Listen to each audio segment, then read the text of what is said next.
Hey, Prime members, you can listen to Crime and Sports early and ad-free on Amazon Music. Download the app today. In the depths of an Atlanta forest, a clash between activists and authorities ends in tragedy. I'm Matthew Scher, and on my new podcast, We Came to the Forest, we expose the hidden truths behind a shootout that left one activist dead and countless lives forever changed. Binge all episodes of We Came to the Forest ad-free on Wondery Plus.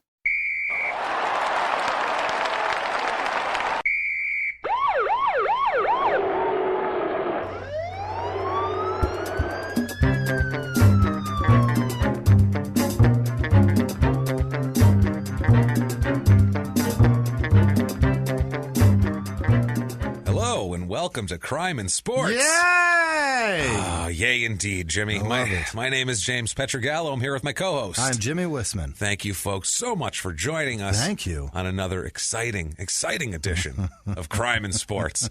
Oh, man, before we get to our episode, and it's a wild one tonight. All right. It's a wild one. A few things here. Number one, crimeinsports.threadless.com for all of your crime and sports merchandise needs. For sure. If you have a favorite saying or a favorite whatever, there's a T-shirt for it. Probably. It's more than likely there. And if you don't see it, hit us up on social media at Crime and Sports on Instagram and Twitter. Fix that up. We might be able to make one up for you. We'll figure it out. If it's a good idea that we haven't thought of, we'd love to hear it.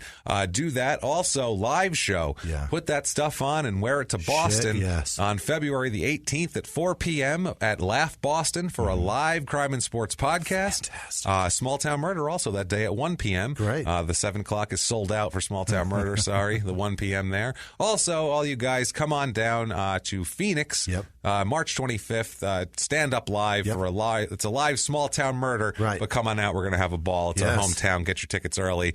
All those ticket links will be in the show description. Thank you guys so much for the outpouring again of iTunes reviews.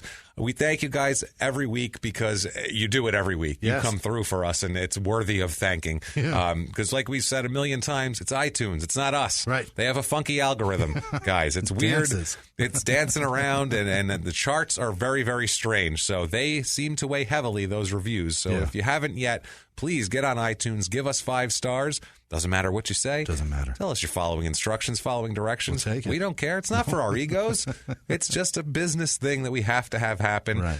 Maybe you want to be better than that, though. Sometimes they do. Sometimes they want to be even nicer to us than that, and they tell their friends and they give an iTunes review, and then sometimes they're a hero, like some of the people we have later on in our shout-outs, our producers, our executive producers. If you'd like to be one of those people and donate to the show, you can do that. Every dime, doesn't matter how little, we don't care. It's insanely appreciated. You can do that over at patreon.com/crimeinsports. Or if you want to make a one-time donation, again, just as appreciated. Any amount is unbelievable and amazing. You can do that at PayPal using our email address, crimeinsports@gmail.com. That's the one. And we'll get all that cash. And we can't not thank you guys truly enough for that. We really, really can't.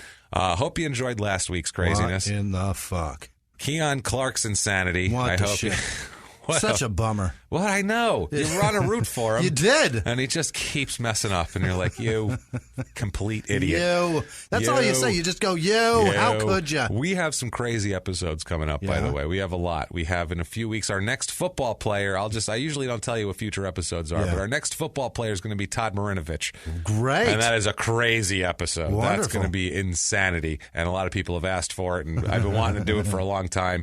It's honestly one of those where I'm like, oh, God, that's just so much. That's such a mountain of research. Not that, and I've done ones that have been more research than that, but that's stuck in my head as, for some reason, a huge mountain to climb. I love it. But we're going to get Todd Marinovich in a couple weeks. We have all sorts of wild ones lined up. It's going to be a crazy year for us. Keep getting requests for Chamorro, too. So he's coming. Relax. And that's the thing. We get a lot of requests for some of the bigger guys. They're all coming. Yeah. Believe me. We're going to have, I have planned out for the next few months, Tanya Harding's getting an episode. Great. It's not just the Nancy Kerrigan knee bashing. There's so much more. So much more white trash fun there to be had. It's not even funny.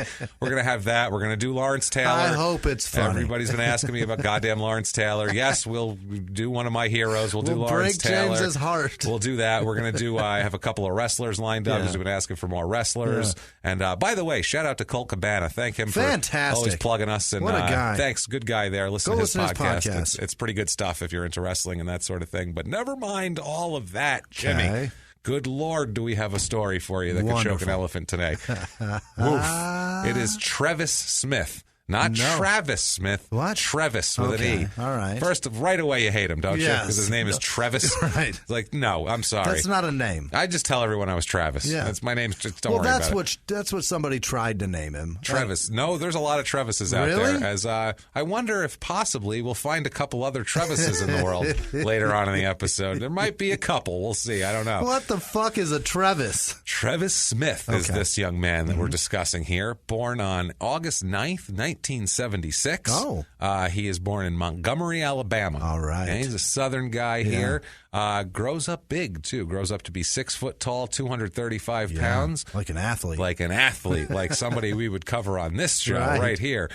So he's down in Alabama. He played high school football. Okay. Like you do in Alabama when you're 235 pounds and athletic at all. He played for Robert E. Lee High School. Oh, my God. So that is the second week in a row with a high school being named after a Confederate general. That's 2 in a row. Keon played for Stonewall Jackson High, I believe. So we're going up in rank here. Somebody messaged me and thought that Stonewall Jackson was Andrew Jackson. No, completely different guy. It's hysterical. Way different. Wow. Stonewall Jackson was a badass general. He was actually a really amazing. He was a pretty awful person too, though. But an amazing general as far as military strategy. I'm a Civil War buff, so those guys, That's awesome. I look at them about their, what were they like to their people rather than awful in the scheme of the world. We're going from making bad things happen. But for the time, it was accepted. Just if you're, as far as military generalship goes, he's a good general. Okay. But so anyway, he's very much into sports. He's just all into sports. He's a good kid in high school. Good kid. I thought we were still talking about Jackson. Right. No. Yes. Very well into sports. Stonewall Jackson was an incredible high school basketball player. He was a shooting guard. He averaged 12.4 points his sophomore year, but 21 assists, Jimmy. He was on fire with the dishes. Stonewall Jackson coming through. Stonewall from the top of the key. You don't hear that very often. Somebody please nickname yourself Stonewall so I can hear that once. Down the sideline, it's Stonewall Jackson. He's broken away, everybody. If there is a lady out there pregnant right now who thinks that possibly her child is athletic and her last name is Jackson, name that little motherfucker Stonewall. Please, or at least call him Stonewall from the time he's born. Throw every basketball, football, baseball, every sport at that kid. Tie him to a tree and pelt him with balls and see which ones he catches. Let's put it that way. And make that fucker play. Because I want to hear that one time. Catch made by Stonewall. One time. Never going to happen. Catch made by Stonewall, and that's the third out. Yeah, the third out. Yeah. Stonewall turns that double play like nobody's business. Stonewall at the warning track. No. Now, a schoolmate of his, a guy named Brian Blackman, said that, quote, he was always in the sports crowd, never got into any trouble. Yeah. That's just what everybody says about him. Everybody has nothing but good to say about him. Okay. His Robert E. Lee football coach, Spence McCracken. You betcha. His name is Spence McCracken. I love Spence McCracken. Spence sounds like a verb right there. Yeah, it does. He spenced your McCracken. He spenced me. McCracken. He spenced me right in the McCracken. I didn't like it at all.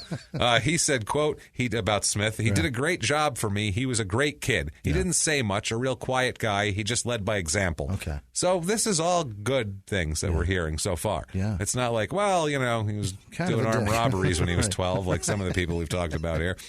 Right. Of everybody that old Spence...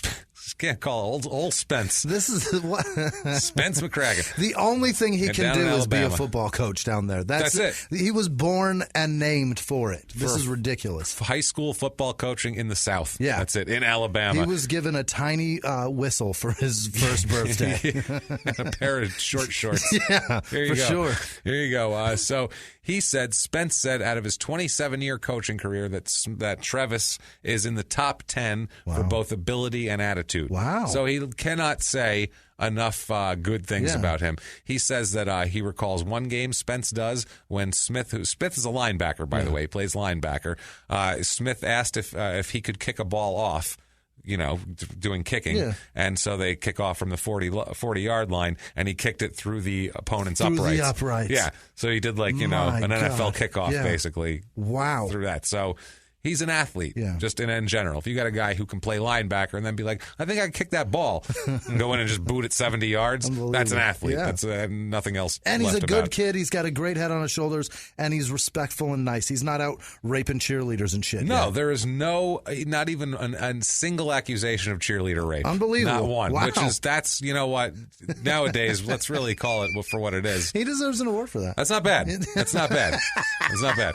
He could earn himself a scummy for that, for finest young man coming out. He ought to earn a scholarship for not doing it. He did, and as a matter of fact, shockingly enough, he does earn a scholarship, wow. Jimmy. He earns a scholarship, goes to the University of Alabama. My Christ, he's doing great. He's going to a powerhouse. Yeah. He's from Alabama. Yeah. He's a good football player. Right. So good that he's going to the University of Alabama. Wow. Seems like that would be like the dream for a high school football kid growing up in Alabama, unless they were an Auburn fan. Right. Whatever. Alabama seems like the way to be, seems like the way to go, and he goes to Alabama, commits there. Good for him. I mean, at this point, you're happy for this guy. Shit, yeah. I am, anyway. I don't know. Some people out there might be like, fuck him, but there's not really a reason to hate him right now, right? I like that we're covering him right now, and he went to Alabama, and they're national champs right now. This is great. Right now, they're national champs. Yeah, he went to the school of a national champ. That's true. I didn't even notice that. That's good. That'll help us in the tagging of I it. hope That's so. Good. Yeah. Roll Tide, hashtag. Didn't plan that at all, but good deal. So he goes and plays for Gene Stallings, Coach Gene Stallings back then, who Alabama at this point in time was not the powerhouse they have been in the Nick Saban era or, any time in the last 15 years, really. Gotcha. They were kind of shitty. This year, 95, not terrible. His freshman year, the team goes 8-3. That's not awful. So that's not awful. Yeah. It's not the worst thing that could happen. It's not Bama football, but that's pretty good. It's fine. Right. It's one of those things. It's fine. Right. It is what it is. 8-3. They don't make a bowl game. Mm-hmm. I don't know if they had because 8-3 is a bowl record. You'll go to to some weed whacker bowl for that shit. The Toro Bowl or some shit. Yeah, you're going to some horse shit. Lawn care fertilizer bowl or whatever the hell. Scott's fertilizer bowl. Yeah, they have the fertilizer bowl. There's some fried chicken Roundup bowl. Does Chick-fil-A have a bowl? I'm sure they do. They have a Chick-fil-A bowl. They got a fucking restaurant built inside the Atlanta Falcons stadium. When does NFL football play, James? When does that shit play? And when is Chick-fil-A not fucking open? That's true. That's the biggest waste of fucking space ever. True, and they have 8 home games a year, right. And 5 of them are on Sundays, and they probably have a Thursday and a Monday, right? Yeah, and then they're fucking playing in England one week. That's it. So that's bullshit. Stupid, very stupid. Fuck you, Chick-fil-A. I'll be eating something else on Sundays. I will eat something else, and I will not go to Hobby Lobby either. Well, I'm not in church. So, 1996, plays for Alabama again. Obviously, it's a sophomore year. Mm-hmm. He has 5 rushing attempts this year for some reason. I don't know if they put him in short yardage because he's big, short yardage situations as like a fullback or what the deal is. Bama did that in the national championship. It happens. They put a fucking lineman in at running back, and then he ran out to catch a touchdown. That's ridiculous. Yeah. So he ends up this year, he has 5 rushing attempts for 25 yards and 4 catches, 4 receptions for 39 yards on offense, while also playing, linebacker. Right. So not bad. He's trying to work. And in college, when you're a sophomore, you're trying to just get yourself in the game however you can, basically. It doesn't matter. Yeah. Team goes 10-3 that year, which is better. Yeah. It's Gene Stallings again. They go to the Outback Bowl, which is a restaurant. Kinda. They go to the fucking Bloomin' Onion Bowl over here. Excellent. It's a restaurant that's not even steakhouse. Well, it's not even a steakhouse because it's a shit restaurant when they're not even known for what they make. They're known for one appetizer. They're known for an appetizer with fucking Thousand Island dressing. It's literally a fucking onion. Right. It's not even like they came up with this amazing. They fried an onion. Deep fried an onion, and then in the center of it. Look at that. Huh? Look what I got. See what I did there? And then fucking pretended that shit's Australian. Yeah, that's what they do down there. Right. They take a big onion and they just throw it in the fryer and then they give it to you. That's how it is. And then you fucking pull little pieces off and jam it in that horseradish fucking Thousand Island. And what we'll do is we won't give them enough of that shit either. What we'll do is we'll make it so the breading falls off in the thing and it clogs up and makes some sort of chunky slurry of this stuff and the breading, and then you can't scoop anything up because the onions are limp You on the need a inside. fucking knife for it. Yeah, that's what we're gonna, and there won't be enough of it at all. So you're going to run out halfway through that onion. So, and by the way, we also kind of make meat. and we have that too. Has anyone ever eaten an entire one of those onions? No. Ever? Have you ever eaten more than a third of that onion? Christ. You get that onion, you eat a third of it, and you're like, all right, well, that's a piece of shit. I was in the mood for it, but that's a pile of garbage. Anybody that's there on their anniversary, you know that they that no longer fuck. That They relationship no longer is over. fuck because they just ordered a bloomin' onion on their fucking anniversary. They're like, I know we're supposed to go out, but I don't really want to. So this is the closest thing we can. How can that I should be their ensure? slogan. How can I ensure that this man will not try to fuck me after dinner? 2 bloomin' onions, please. Outback Steakhouse. Is your marriage in trouble? Outback Steakhouse. When you don't want to go out, But you think you have to. but you think you kind of have to. Come on and get a shit onion, eat a third of it, and then get a steak you'll be disappointed about. Outback Steakhouse. Come get a steak that we don't know how to make. Now let me impugn an entire continent of Australia by saying that it's from there. Let me throw them under the fucking bus like it's their fault. Let's blame these fucks for the onion. Because we hired a guy with an accent to do our commercials. It's fucking terrible. Isn't Paul Hogan, didn't he own that shit? I don't know. I'm pretty sure he did. He should. Australia, you're all Paul Hogan to I'm us. Sorry. sorry. We love you, but every one of you is wearing a leather vest with a big knife in your hand. It's just the way it is. Fucking gator teeth. Middle Not of the gators. city. I get it. Croc teeth Croc on your teeth. hat. Right. Middle of the city. That's how we picture you. Just in Sydney, walking down the street like that. Sorry. And fucking dressed like Bindi Irwin. No one owns a shirt. It's just all like croc skin vests. Right. Very strange. Which is weird, too, because he didn't even have, like, a great chest or, like, great... No, he was a skinny, middle-aged he just fucking looks like Australian your uncle. man. Right. He was like a skinny, sinewy, middle-aged Australian man. He shouldn't be shirtless. Right. That Like guy was a noodle movie arms. star. Right. That's the difference between the 80s and now. Imagine if now a movie came out with an unknown dude who was like a 45-year-old fucking skinny, overly tanned Australian guy with no shirt on. People would be like, I'm not watching that fucking movie. This movie sucks. That's a superhero? 80s superstar. That guy is a superstar. Yeah. He won an Oscar for writing that thing, Get by the way. the fuck out of here. Yes, he's got an Oscar for writing Crocodile Dundee. Wow. Crocodile Dundee writing won an Oscar for that. Unbelievable. Is that sick or what? And he was one of the writers. Wow. So, But Short Circuit didn't win? no, it's very sad. Johnny Five did not get his just due. I feel bad. Steve Guttenberg has never been given the appreciation by the Academy that fucking guy deserves.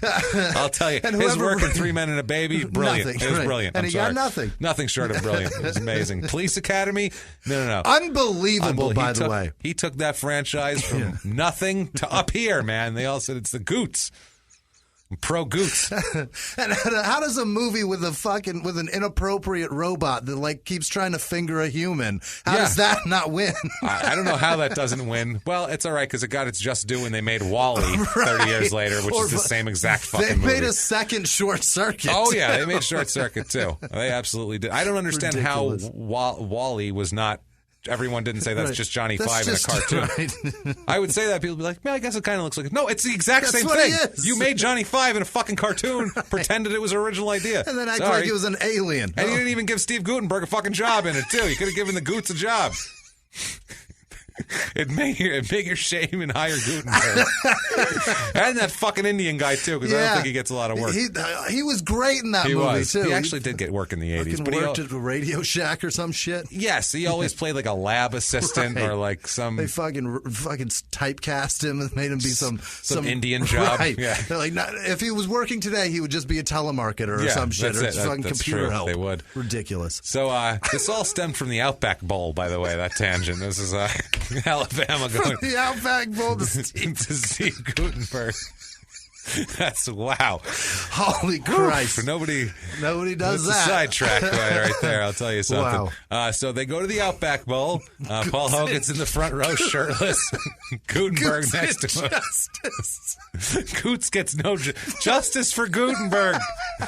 Justice for Steve. Steve didn't even go to this bowl either. No, Paul Hogan was there. Yeah, he got to bet. go, but not the Goots. This is the Outback Bowl. It's versus Michigan. Okay. And Alabama wins it 17-14. Oh. So look at that. They're back on the upswing here, winning a bowl game against another declining powerhouse at that time, Michigan. This was past the Desmond Howard years and all those years. Yeah. This is just after that, but when they were good.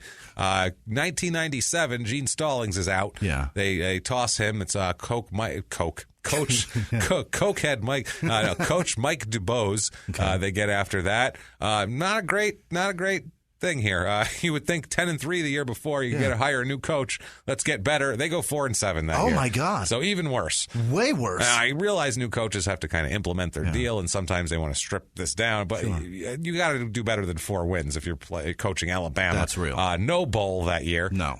He's lucky he didn't get fucking burned at the stake. 4-7 in Alabama. And in the next year, I'm like, okay, so who was the coach the next year? Because he got fired, and he didn't. They Wow. actually fucking kept him for another year. My at least. God. After that, I stopped paying attention because Trevis graduates. Gone. But yeah, it's out of my wheelhouse. Don't at give that a shit point. anymore. Don't care about Alabama past 1998. Now Trevis is second on the Alabama team in tackles in 1997. Wow. Also, and 1998. Wow. So he's a Who was number one? He's a major cog. I don't have Somebody any that idea. didn't matter? So I'm not sure, but not him. Okay. That's all. He was number 2. He was number 2. Got it. Second in tackles on Alabama, 97 and 98. So he's a major contributor to the team. He's not a bench guy or anything like that. 97, that year, he meets a young lady. Okay. He goes to a basketball game, a University of Alabama basketball game, where he meets a fellow student who's 2 years younger than him. She's a freshman at the time. Her name is Tamika. Okay. And they get together, they fall in love, and have a nice relationship. Yeah. And, this is going to work out splendidly, I'm sure. Athlete and their college girlfriend. Right. Always, it turns out, usually it's storybook. Usually at the end of the episode, we're like, right now, they're 87 years old. They have 12 grandchildren, 6 great-grandchildren. They're retired. It's always a very, very happy story. Usually by the end, somebody's fucking dead. Somebody's dead is usually what ends up happening. Or there's a bunch of child support owed. There's a lot of, there's somebody got choked always. It's never a good thing. 98, he's on the Alabama team still. He's the team captain, or a team captain, because there's 14 team captains, 100 people on the team. So he's out there with the coin flip. He's out there with the coin flip. He's probably the defensive, linebacker captain or whatever, captain of the linebackers. There's probably 3 on defense. Quarterback calls the fucking heads or tails, and he's there with his hand on his shoulder. Yeah, he's there with his hands on his hips. And he's ready. He knows that guy from high school. He's going to shake across the way there, and that's about it here. So he in 1998 as a senior, when he's a team captain, he has 16 tackles for a loss at linebacker, which is a lot. That's if you're not a football fan, where they're all lined up. If someone tackles you behind that line rather than going past it, that would be a tackle for a loss. 16 of them. He had 16 of them, which is tied for third all time for most single season tackles for a loss. Wow! So he had a great year in '98. Second on the team in tackles. He has the tackles for losses, and he's a captain. So these are all looking like good things, and looking like he's got a future, at least in the world. If he's a team captain and people trust him. Sure. Team goes 7-5. So not great. It's better than 4-7, but not 7-5 here under DuBose. They go to the Music City Bowl that year. What? They got a bowl out of that? They got a bowl out of 7-5. Jesus. It's must have been when they were expanding bowls. Whatever. So they go 500. Put them in there. It's good Music enough. City is is that an instrument business? It's an instrument company, or is it actually? Maybe it's just in Memphis. Maybe. Or is Memphis Music City, or is that Nashville? Nashville's Music City, right? I think. Fuck, I don't know. It's probably Nashville. You're the country music guy. You should know this shit. I know dick about country music. Nothing. I don't know any fucking cities' nicknames. I don't give a fuck. I don't know if you were. I'm just sure like there's the some music. Well, music's. I think it's Memphis because it's Nashville. Because when the Titans did the thing, it's the Music City Miracle. When the Titans and Bills with that lateral in 90 or 2000 or whatever. 99. Music City Bowl, what the fuck does that mean? It's just a bowl in Nashville. I think is what it is. And they're sponsoring it. Come to Nashville, everybody. I think it's some dude that fucking sells guitars. It probably is. It's like gotta be. Guitar Center guy owns one more place. Exactly. A guy living out his dream because he didn't make the band. You know what I mean? That dickhead. This is versus Virginia Tech, and I believe this is Michael Vick in '98. Oh, really? Yeah, it would have been. Senior year or whenever the last year he was at Virginia Tech, if I'm not mistaken. They stomped the shit out of Alabama, Virginia Tech, no matter who's quarterback. Virginia Tech wins 38-7. Ouch. So that's a whooping. Yeah. So that's how he's leaving college, on a whooping. Jesus. Which is not terrific here. 1999, he does not get drafted in the NFL at all, which happens to these linebackers. I mean, it's... Really? Yeah, it's one of those things. Somebody that tackles 16 times for a loss and fucking at Alabama, he's playing in the SEC. That's tough work. To be able to do that, you'd figure he'd get drafted. Well, back then too, though, and still now, it's all about your what were your numbers at the combine. Okay, you could have no matter what your stats are, they're like, yeah, but he ran a shuttle drill pretty slow, and his 40 time isn't what I expected. But that strength of schedule matters so goddamn much. It absolutely does. I couldn't agree more. It matters a ton. Yeah. If I'm a team, I would be looking at the strength of schedule of who did they play, what did they do. Right. But it's weird. They get out of college. They watch them play in college, and they'll watch all their great play, and they'll be like, yeah, this guy's really good. And then they get him in the combine, and they're just like, all we care about are these numbers that we put down, and film goes out the fucking window. Right. You're playing linebacker. We want you to be able to leap. We want you to tip balls, bat balls. But the speed and the tackles matter so much to linebackers. Yeah, I would say so. And that's the thing. Your side-to-side speed, especially, he's a middle linebacker. Right. And 99, too, that draft was not exactly that was the heavy top of the draft with quarterbacks. Okay. Tim Couch, number 1. Oh, my God, Bust. to the fucking Cleveland Browns. To the Browns. That was so sad. Donovan McNabb, number 2, actually had a career. Achilles Smith, number 3, another Bengals bust. Bengals. He was terrible. Edgerrin James went 4th. That's awesome. Ricky Williams went 5th and then made that stupid deal with Master P as his agent like a moron. Torrey Holt, Champ Bailey. That's my Christ. Yeah, Dante Culpepper, Chris McAllister. That's why this guy didn't get drafted. Javon Curse, Damian Woody. There's a lot of guys out there. But, I mean, there's 7 rounds. Still doesn't matter because he doesn't get drafted. Okay. He's not, just doesn't have the skills, basically. He's not Dante Stallworth. He's not fast enough is what it is. But he has heart. Yeah. He has heart. He's hungry. And there is one country that sees heart and they seize on it. They seize on it. Yeah. They're like, damn it, we want heart up here. We don't care about talent, and that's Canada, goddammit. I'm going to Canada. So he is signed as a free agent by the Saskatchewan Roughriders. You betcha. Possibly the worst name in Canada. First of all, for a long time, there was 2 teams named the Roughriders out of like good. 8 teams. Yeah. 8 teams, 2 of them called the Roughriders. 2 of them? No. We got 32 teams. Not one of them are double named. Double. Yeah, no. I think it's weird that there's a baseball Cardinals and a football Cardinals, and they're separate fucking sports and separate cities. Yeah. This shit, no. Seattle even made up a fucking. There's no such thing as a Seahawk. Nope. And they still named it. So we're gonna be. Right. Who cares here? He's signed by the Saskatchewan Roughriders. Every little boy from Alabama's dream. When you're a young boy in Alabama, you're watching Alabama football. You're watching Bear Bryant back in the day coaching. Roll you're Tide. Like, can't wait to play for the Roughriders. Someday I'm gonna play there, and that's gonna get me to my ultimate goal of Saskatchewan. Where everybody wants to go. The Rough Riders are an old team, actually. They're started back in 1910. Oh, Jesus Christ. Their history was interesting. They were the Regina Rugby Club at that point. They weren't the first team to play football in Western Canada, but they have had an unbroken organizational continuity since their founding, making them the 3rd oldest professional football team in existence today. Wow. 3rd oldest team there is. The Arizona Cardinals are number 2. Really? The Chicago Cardinals were an original. And then St. Louis the Toronto Argonauts are also older. How about that? So those are the only 2 teams older. Wow. Are the Argonauts and the Arizona Cardinals. I did not know that. Very sad. And then the original football team was Canton.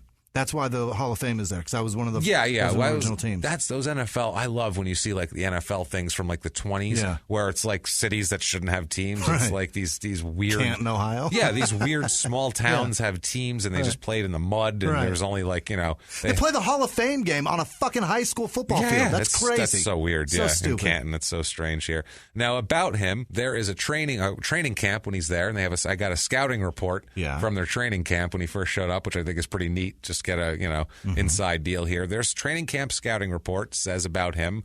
He was a leader on the Crimson Tide defense, shows good hustle and tackling ability.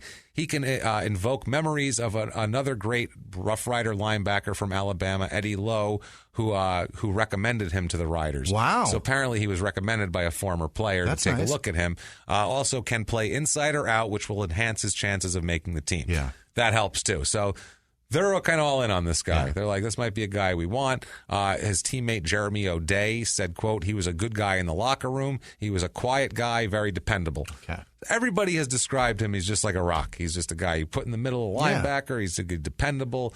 Another guy, David Benefield, who played on the team, said, quote, he was our team barber. So he cuts people's hair, too. That's how broke the fucking Canadian Football League is? Yeah. That players are cutting each other's hair? Plus, they're probably shaving their heads. Yeah. A lot of them are just shaving down. He's a big, bald, black guy, Trevis Smith, so he's bald as fuck. He wasn't bald back then, but now he's shiny. And bald as fuck. Bald as fuck and fat, too, now. So he's got a big, fat, he looks like Kirby Puckett. He's got a big, fat, shiny Kirby Puckett head. I love that fucking wrinkle. Like, there's a difference between like being fat and being back of the head wrinkle fat. Yeah, that's awesome. When you got that wrinkle in the back, that's a big fucking Your back dude. has crept up your head. That's how fat you are. Your back is no longer happy with being on your back, and it needs to take over part of your head. It's annexing the back of your head. That fucking wrinkle is amazing. It's so great. Impressive. So he said he was his team. They were team barber. Yeah. He said he was a good guy. He wasn't a wild party guy at all. Okay. So he wasn't even like he didn't. This is bananas. And we're on Crime and Sports right now, you're right? Like, what is happening? He was a great kid in college, great kid in high school, just didn't get drafted. That's the only heartbreak so far. That's it. And otherwise, but he's making the best of it through hard work. The other heartbreak is he has to cross a border to play fucking football. That's rough, and his money's worth less and everything else. But and if you're a guy from Alabama, you don't want to play just for Saskatchewan, really. But not trade beaver bucks for fucking houses and stuff. He's making a living playing football, which. That's the dream. That's the dream. That's like every comedian's like, I just want to make a living doing like people who aren't making a living doing comedy when you talk to them. People aren't making shit doing I just comedy. want to make a living doing comedy, they'll say. And it's like, yeah, man, that's what this guy's doing. I just want to make a living playing football. So that year, his rookie year, he has 9 games. Plays in 9 games, has 40 tackles, 1 for a loss. He's not bad at all. He's injured halfway through the season, which is why he only played 9 games. Got it. The scouting report from '99, a lot of internal scouting reports here, says, quote, he was, quote, the best of the rookie linebackers brought in to shore up a poor defense.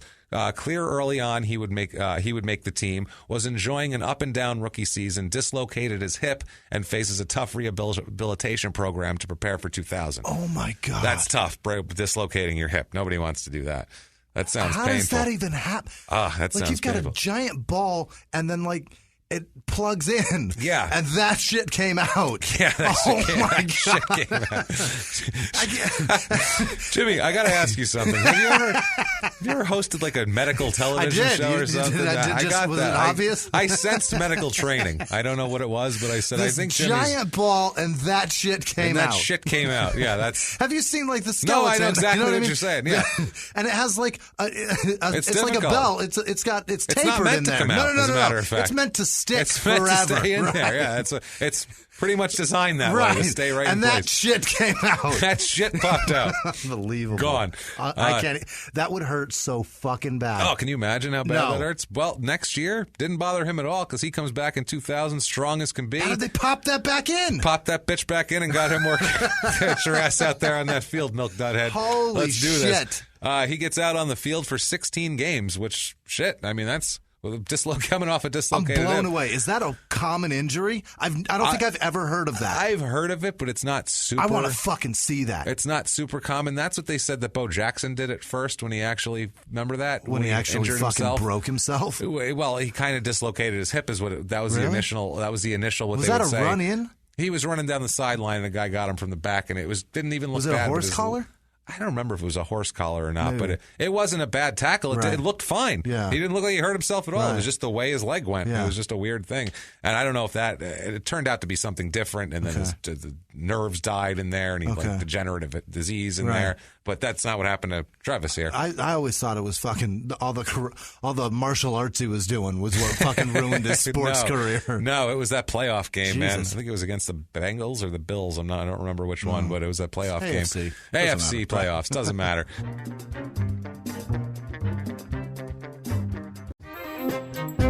Everyone out there should listen to Small Town Murder. You really should, mainly because you never know who's next door. And that's the point of this show, really. You never know who is next door. You never know what's going to happen on Small Town Murder. That's what makes it so wonderful. The only thing you do know is that people are going to die, and we're probably going to make jokes about it. That's it. That's all we can promise you. We dig into these towns. We see what makes them tick, from local legends to scandals they may have had. And, of course, the biggest scandals of all, horrible murders that take place there. And we put our, what I feel is a completely appropriate comedic spin on the whole thing. And you know you need a laugh right now. So get in there, listen to Small Town Murder, follow Small Town Murder on the Wondery app or wherever you get your podcasts. You can listen to Small Town Murder early and ad-free right now on Wondery Plus. In the 1980s, a rosé swept the country. Hey, Mike, I really like this White Zinfandel. Well, good. Now put it down. I'm going to try another one. White Zin became America's top-selling wine. But most don't know that this sweet drink has a sour history. What began in 1986 with counterfeit bottles, a big fraud, a multi-million-dollar fraud, sent investigators chasing one of the most powerful families in the business, the Licciardis. But the closer the feds got to them, the more dangerous things became. It's a story of deceit. At the time, I was paranoid. Threats. You touch my kids, I will kill you. And murder. With a .22 caliber bullet to the head. What started with a scheme to mislabel wine spilled into a blood-soaked battle for succession. Welcome to Bloodvines. You can binge listen to Bloodvines exclusively and ad-free on Wondery Plus. Join Wondery Plus in the Wondery app, Apple Podcasts, or Spotify. And now back to the show. 2000 season, he plays in 16 games, has 34 tackles. Doesn't bother him. Doesn't bother him at all. He gets back because he's tough. He's got his goal, Jimmy. 16 games, goal. 34 tackles. 34 tackles. 9 games the year before, 40 tackles. 40 tackles, So his numbers are dropping a smidge per game. I think they introduced, he didn't start right away this season, too, because he was coming off the injury, right. So they were kind of... They may have been dropping him back in fucking coverage, That's too. the other thing, too. Right. You never know what happened with that. The team goes 5-12-1, though, so that's not great at all. That's not terrific. Not engendering a whole lot of confidence in them. The damn Calgary Stampeders won the West Division that year. Fucking Stampeders, man. Stampede. There's a team I hate. It's the Calgary Stampeders. Almost as much as the Winnipeg Blue Bombers, but don't get me started on them. Calgary's got in hockey maybe the coolest logo They're I've cool. ever. And I actually like the Winnipeg Blue Bombers. I think they're my favorite Canadian football team. I like their uniforms. The New Jersey Devils and the Calgary Flames have probably the two coolest logos. Yeah, those are badass. That fucking C with the flame on it is kick-ass. Yeah. And that N with the fucking devil horns. And the Blackhawks, you don't get Indian faces like that anymore. That's true. You don't get You don't get that anymore. It's tough to get the racist logo on. Yeah, that shit. That's a dying. That's a dying art right there. Not bad. Right.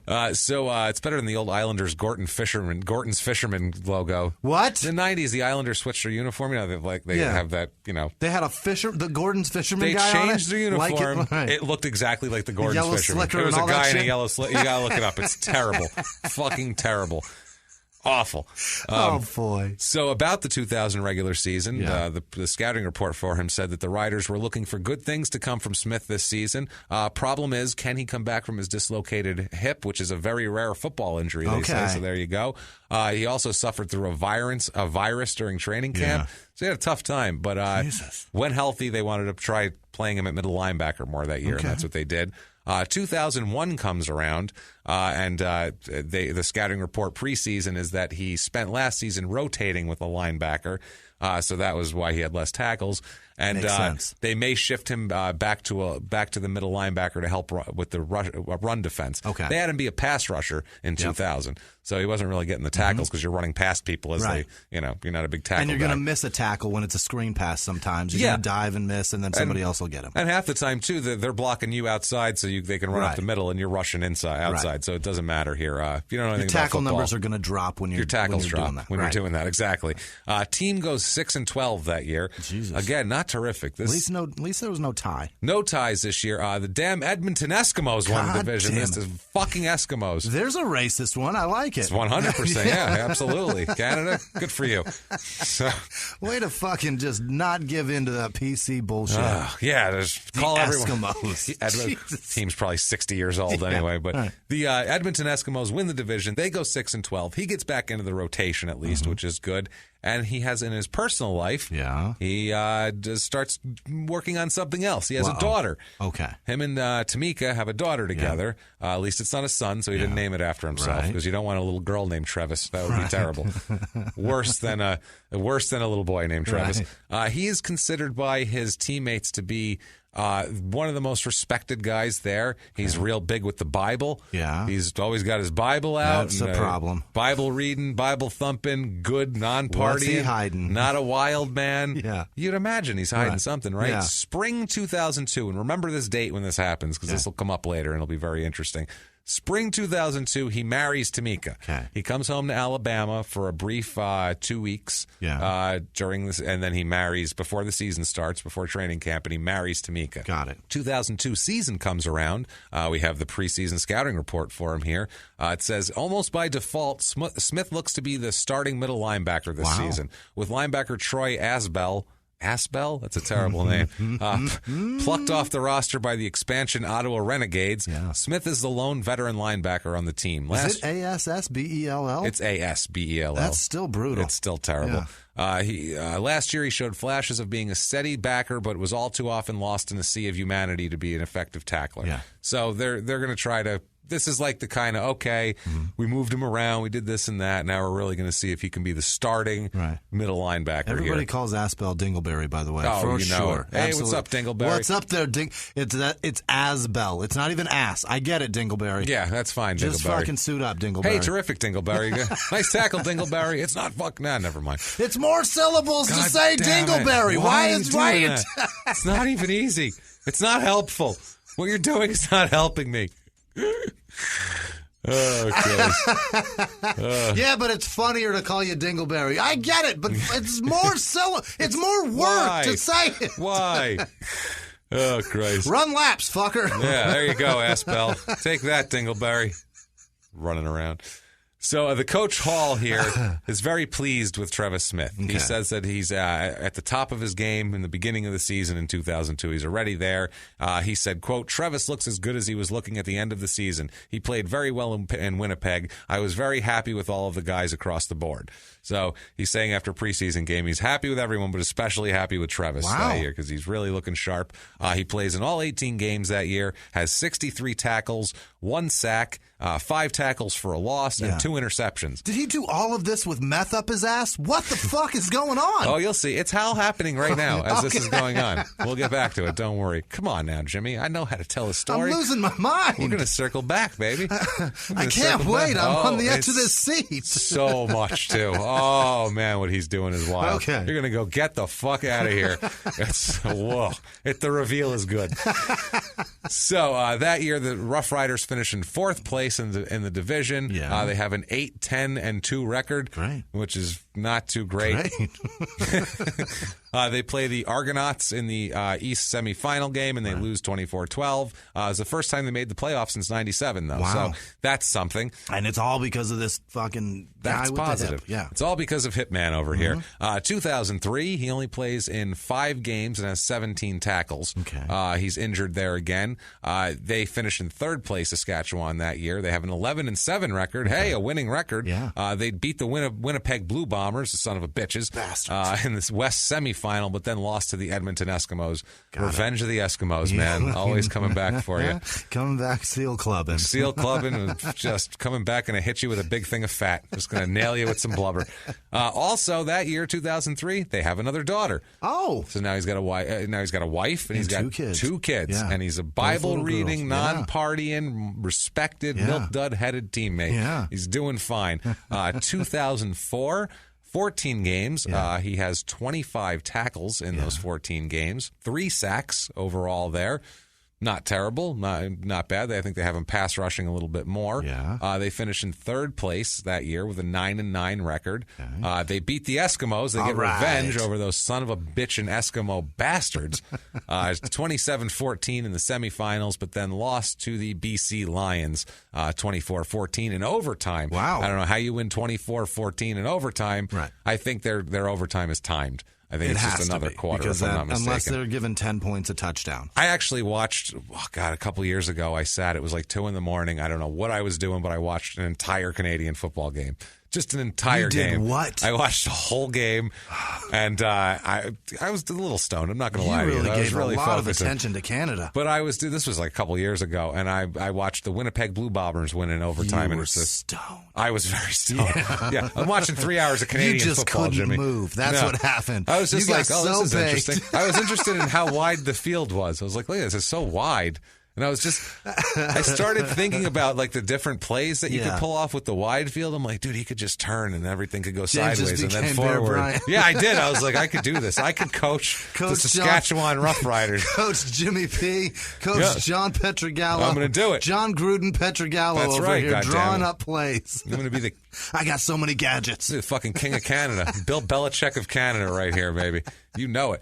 Now, also this year, he is doing a ton of volunteer work. Yeah.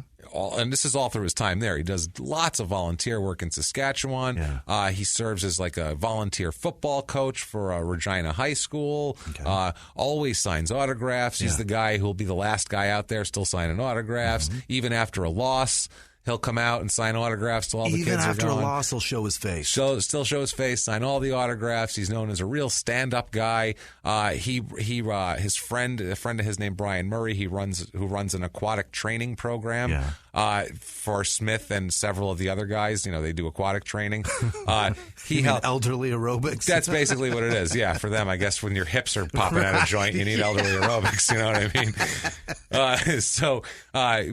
I guess Smith helped this guy raise $4,000 for some fundraiser. Wow. He lent his name to it, and he did the whole thing. Murray's mother's a breast cancer survivor, and they were trying to raise awareness for breast cancer. And Smith was there, spent his time, did everything he could do to raise money, donated some of it himself. Jesus. Even did some things that weren't even in the public eye that you only do if you're actually a decent person because you're not getting credit for it. Right. You know what I mean? Helped an old lady walk across the street. Well, he had when his hip was bad a few years ago after he dislocated it, a guy from Saskatoon wrote to him. You get that letter from Saskatoon, you rip it right open. Yeah. He said that the man from Saskatoon said he said that his 7-year-old son also had a dislocated hip. All right. And he said, do you have any advice for rehabilitation? Being that you're an athlete, you probably have access to great rehabilitation. What could I do with my son? So what Trevis does, doesn't just send a letter. Yeah. You'd think even a phone call would be like, wow, that's above and beyond the Call of Duty. No. He got on a plane with his own money. What the fuck? Bought a plane ticket, flew to Saskatoon with a shitload of souvenirs to give to this kid, and spent the weekend with the family. My Christ. Trying to help this kid. Brought them to a game later on when they were over in that side of the country.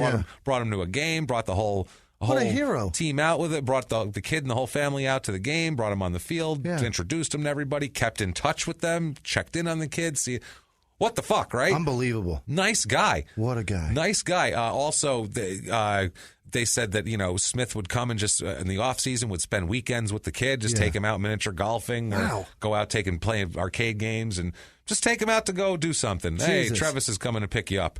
A friend of his said, quote, he loved that boy and that family. Wow. Just absolutely. I'm impressed. You're impressed so far. Yeah. We're 45 minutes in and you're like, this guy's great. I don't see a problem with this guy. Why are we covering this guy, right? Crime. Why are we covering him? Well, on August 14th, 2005, The Rough Riders beat the Calgary Stampeders 46-16. Okay. The very next day, he is approached during a team practice by the members of the Regina Police Department and brought in for questioning. Because let's have a talk here. One week earlier, every person on the other football team was found fucking gutted. Right? They're like, it must be Trevis. He's the only one with the work ethic to slaughter the entire defense. And there was a page of the Bible taped to each of their chests. Most people would have let the kicker live, but he said, "No, you're going down too, pal. You're part of this fucking problem." You kicked all those extra points. I picture him chasing around like a 5'6" Spanish-speaking guy with a knife. He's going, "No, sir, see, no, I kicked the ball. And he's like just chasing him. You died too, Jose. You died too, Jose. He's like, no. He's just running around. I don't know why that's such a funny visual. Because I pictured Travis coming to the locker room with a knife. And Jose, I don't know, I guess his name is Jose. It is now. Jose's got a towel on because he just got out of the shower. And he's like, he's hopping over the benches like, no, sir, no. He's got the towel, trying to hold the towel on while he runs. I don't know why that's funny to me. Travis is pissed. He's like, no, motherfucker. He doesn't even see the humor in it, you know what I mean, while it's going on. He doesn't see that this little kicker in a towel is hilarious. With no body hair, he's got like 7 pubic hairs. He's chasing him. I get you. See, so he keeps saying no, and Trevis is saying see, see, motherfucker. No, see, motherfucker. So he's chased Jose out of the locker room. So you have to go back 1 week to understand why he's being questioned now. Right. 1 week earlier, he received a call from a woman. Let's just say, okay, there's going to be some ladies we're going to talk about here. All of their names are changed and hidden and protected. So we're going to give them names. There's an article that wrote about it that gave them like fake names. I'll just use the fake names that they had so I don't have to make up my own fake names. Are they awful? No, the names are fine. They're just whatever. No, I just mean like, are they... The women? Are they just like... No, I'm sure they're fine. Oh, did they just name them Martha and Edna and shit? Right. No. They gave them like shit names. They gave them names like that were close to theirs and that sort of thing. But they're not want to be publicly outed. I found the names, but it's not a matter of... They didn't give them like street names like Cinnamon and Raven? No, they didn't give them team of stripper names, which is good for everybody. So we got ISIS here. ISIS, take the stand. Oh my God, that's fucking great. So basically, he got a call a week earlier from a woman named Amanda who thinks that she is in an exclusive relationship with Trevis. Okay. Thinks that they're in an exclusive relationship, and what she says is she confronts him, saying, "Hey, I heard you have HIV. What the fuck is going on?" What? And he said, "I don't have HIV. I don't know what you're talking about." And she didn't believe him, and she broke up with him. Okay. A few days later, she goes to the police and gives a statement to them, and they come out and they have a little chat with him, and they sit him down. Now, he has the balls through all this to say later on he has the balls to call her and plead with her. She said that he said he'd changed and she needed to forgive him, and she said that she didn't accept his apology. And later on in the conversation, he admits to her that he is HIV positive in this whole thing. He then calls a few days later and asked if she and her parents want to come to a game, and she said, "No, that's all right. I'm good now." So insanity. So he just thinks that. So right now, a girl calls him because she thinks she's in an exclusive relationship with him. And that he has HIV. And that she heard he has HIV. Right. And what the fuck's up Where with that? Where did she hear that from? Well, we'll find out. Why does she we'll think that she's in an exclusive relationship with him? Well, a lot of people do. Oh, my God. She's not the only one. Let's boy. find out what he's been up to while he's been reading the Bible and helping kids with dislocated hips and shit like that. He's very busy, this guy. The energy of this man is astounding. Okay. So they bring him in for questioning. Yeah. He's sitting in a chair there. Fucking just whatever. He's wearing T-shirts and shorts. He came from practice. There's a cop across from him, a Corporal John Walker. Yeah. This Walker was actually a defensive lineman for the Saskatchewan Rough Riders in the 80s before he became a police officer. Got it. So they send this guy in here to be good cop. Yeah. Hey, I know, I get it. When you're out there, everywhere. And he says, his exact quote is, because this is all recorded, he says, quote, I used to be in the position you're in. You're in sort of a celebrity status in town here because you're associated with the Rough Riders. There are girls out there, just like when I was playing, that want to just get with a rider. They want to bang them. I want to bang this rider, and I want to bang that rider. And he's talking like that. So he's trying to act like these girls are skanks out there. I get it. There's so many hoes. You bang some skanks. Right. It's no big deal. Like, hey, who doesn't do that? They call it Skankawan. It's a Skankawan. We all know that. That's the nickname here. What are you talking about?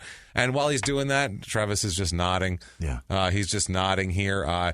He talked about, now there's a woman from Regina who they find out is HIV positive. Smith brings up a teammate who also had a relationship with this woman later on. Now, this is how he found out. This woman tested positive and got a hold of him in 2003, and then he got tested and found out he was positive too in 2003. Oh, boy.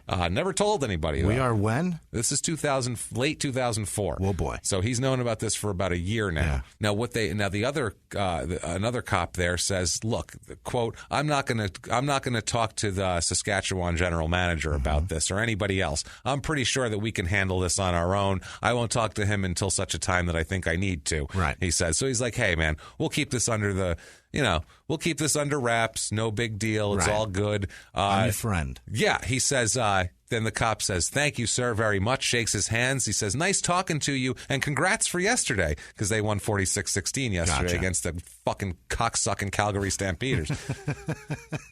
So they tried to play it like, hey, man. Just a chat. We have to ask you because somebody complained, but honestly, like, we understand. Skanky girls, ball player, you go out there and tackle some people, buddy. No problem at all. So he just told the cops that he has HIV, though. No, he does not admit to that to the cops.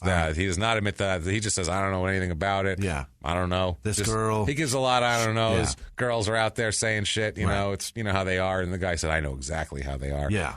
Now, this woman here, she met him, this one we're talking about, the Amanda one, we'll call her Amanda. She met him at a nightclub in Vancouver in 2001 after a game. They had played a game, the team went out. She said she wanted to walk away right away when she found out he was a football player. Yeah. She said she had known a couple of the players on the BC Lions. Yeah. And she said she knew about their predilections and she didn't really want to get into it. Yeah. She said, quote, I would see the girls parading in and out of their house. My Christ. Where do they live? Yeah. Where they're all lined up with girls coming in and out. It's like a dorm area.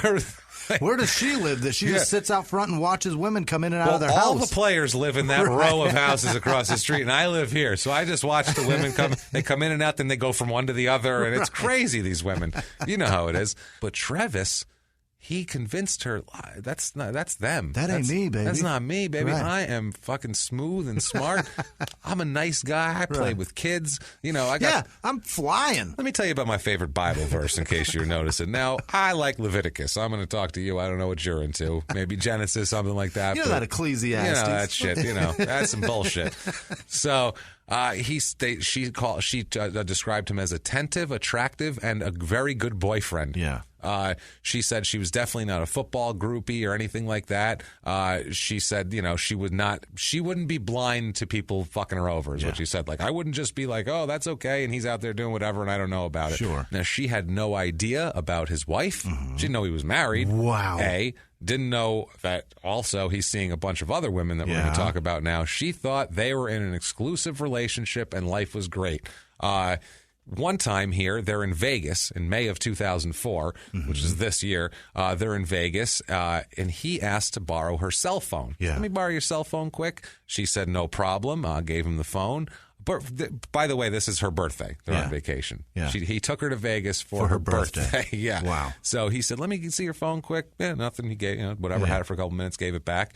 They were gone for 4 days, and then she went back to Vancouver. She went back home to Vancouver, and he went to Regina where he was living to play with the Rough Riders. And he kept telling her that he loved her. They were together for 3 years. Wow. 3 years. 3 years she had no idea he was married. No, no idea. They had a 3-year relationship. He kept saying he loved her. They would talk about marriage sometime. Yeah. She said, quote, if I ever told him I was feeling sad, he'd hop on a flight from Regina and be there with me. Wow. Didn't give a fuck. I mean, just completely dedicated. Tamika is so just oblivious. She's completely, well, she lives in Alabama. Oh, Christ. He's staying up there while he's playing. She's staying down there with the kids in Alabama, so they don't even live together. That's the thing. He's That's up not a there. marriage. No, it's not. He's up there just dipping into, Canadian poon like there's nobody's business. Yeah. Jesus Christ. He's finding all that chilly Eskimo poon. He's up to his He's up to his dislocated hips and moose poon. It's fucking horrible. Poor Tamika. Dislocated hip and moose and caribou poon. That's unbelievable. So lucky dude. Yeah, man. Yeah, I'm telling you. So, she said that quote, when he'd come out to see me, my mom and I would cook for him. Wow. Stew, meat pies, spicy kebabs. We'd spend the whole day cooking. Wow. Buying balloons, baking a cake. I went all out for this man. So what'd she get in return? HIV. Well, we'll find out if she got it or Okay. not. But she gets home from Vancouver when they were in Vegas. Yeah. They get home to Vancouver, and she said that she says she noticed a strange Saskatchewan phone number and text message addressed to a woman sent at the time Trevis borrowed her phone. Okay. Now she noticed. In other words, she got home and said, "Let me look through and let's see what that motherfucker doing Let's see here." what that motherfucker called on my phone. Because who wouldn't do that? Let's see who he called. What idiot fucking uses his girlfriend's phone to call another chick and doesn't delete the number? Nope, what not a at all. dipshit. There you go, baby. That's how. But he thinks she's a moron. This has been 3 years. Right. He's fucking married with children, with fucking children. And there's articles on him in the paper. I'm sure somebody mentions what a great guy he is in his marriage and 2 kids. She never notices any of this stuff. Nothing. So she might not be the sharpest fucking knife in the drawer. Right. Or she's honestly, a lot of people, they see what they want to see. She's smitten. She's got fucking blinders on because she just loves what she loves. They see what they want to see. That's all it is. So she's interested to see who he called. She just saw a number. It could have been anybody. Mm-hmm. It didn't say like, oh, this is a chick with her ass hanging out on her phone bill or in her phone. It just had a number. So what what Amanda does is she calls the number right there. Sure. Let's see who answers. Yeah. What the hell here? A woman on the other end of the phone answers. Yeah. A woman who lives in Regina answers the phone and says, "Oh yeah, no, I'm Travis's girlfriend." Wow. She's like, "Are you now? Wow, that's interesting because I'm Trevis's girlfriend. What's up with that, right?" That's how my mother found out my father was cheating on her. Because my mother, who was pregnant at the time with me, got a phone call from a lady looking for my dad. He gave this dipshit gave his girlfriend his home number, and she called. But didn't tell her that he was married? Right. She had no idea. My mom answered the phone. If you're going to do that, you have to conspire with one of them. Right. You can't just... You got to be honest with somebody. You need a partner in crime. You can't just be out on your own with all these plates spinning. Dipshit. My mom answers the phone and goes, "Hello," and she goes, "Where's Jerry?" And she goes, I don't know. Yeah. And she goes, "Who's this?" And she goes, "This is his girlfriend." My mom's like, "Well, I'm his fucking wife, so And then she goes, "Well, let him know I'm pregnant." My mom's like, "I'm pregnant too." Oh, Jesus Christ. Perfect. So I got a brother somewhere. I think he's in Canada, matter of fact. Jesus, it's a fucking... It's a white trash fucking baby shower is what that is. He's like 4 months younger than me. That's a white trash baby shower. When 2 women find out about the same man has knocked them both up over the phone. That's called... Within like 4 months of each other. That's called a white trash baby shower, in case you're ever looking. I think it's called white trash twins. That's what it's called. Yeah, white trash twins. Yeah, definitely. That's perfect. Unbelievable. Oh, man. So this whole thing here, she talks. They're a little surprised to hear about each other. The woman on the other end of the phone here in Regina also says, "Oh, by the way, not only do I exist, do you know that he has HIV? Oh, because he fucking does. Oh no. So that's what prompted old Amanda. Oh no. To call him and say, "Hey, what's up with that?" Oh no. And him saying, "I don't know what you're talking about," and the cops talking to him. How about the girl you called while we were in Vegas told me you fucked her and you have AIDS? Yeah, that's what I'm saying. Yeah, she fucking panicked, obviously, Amanda. She went immediately to get a blood test.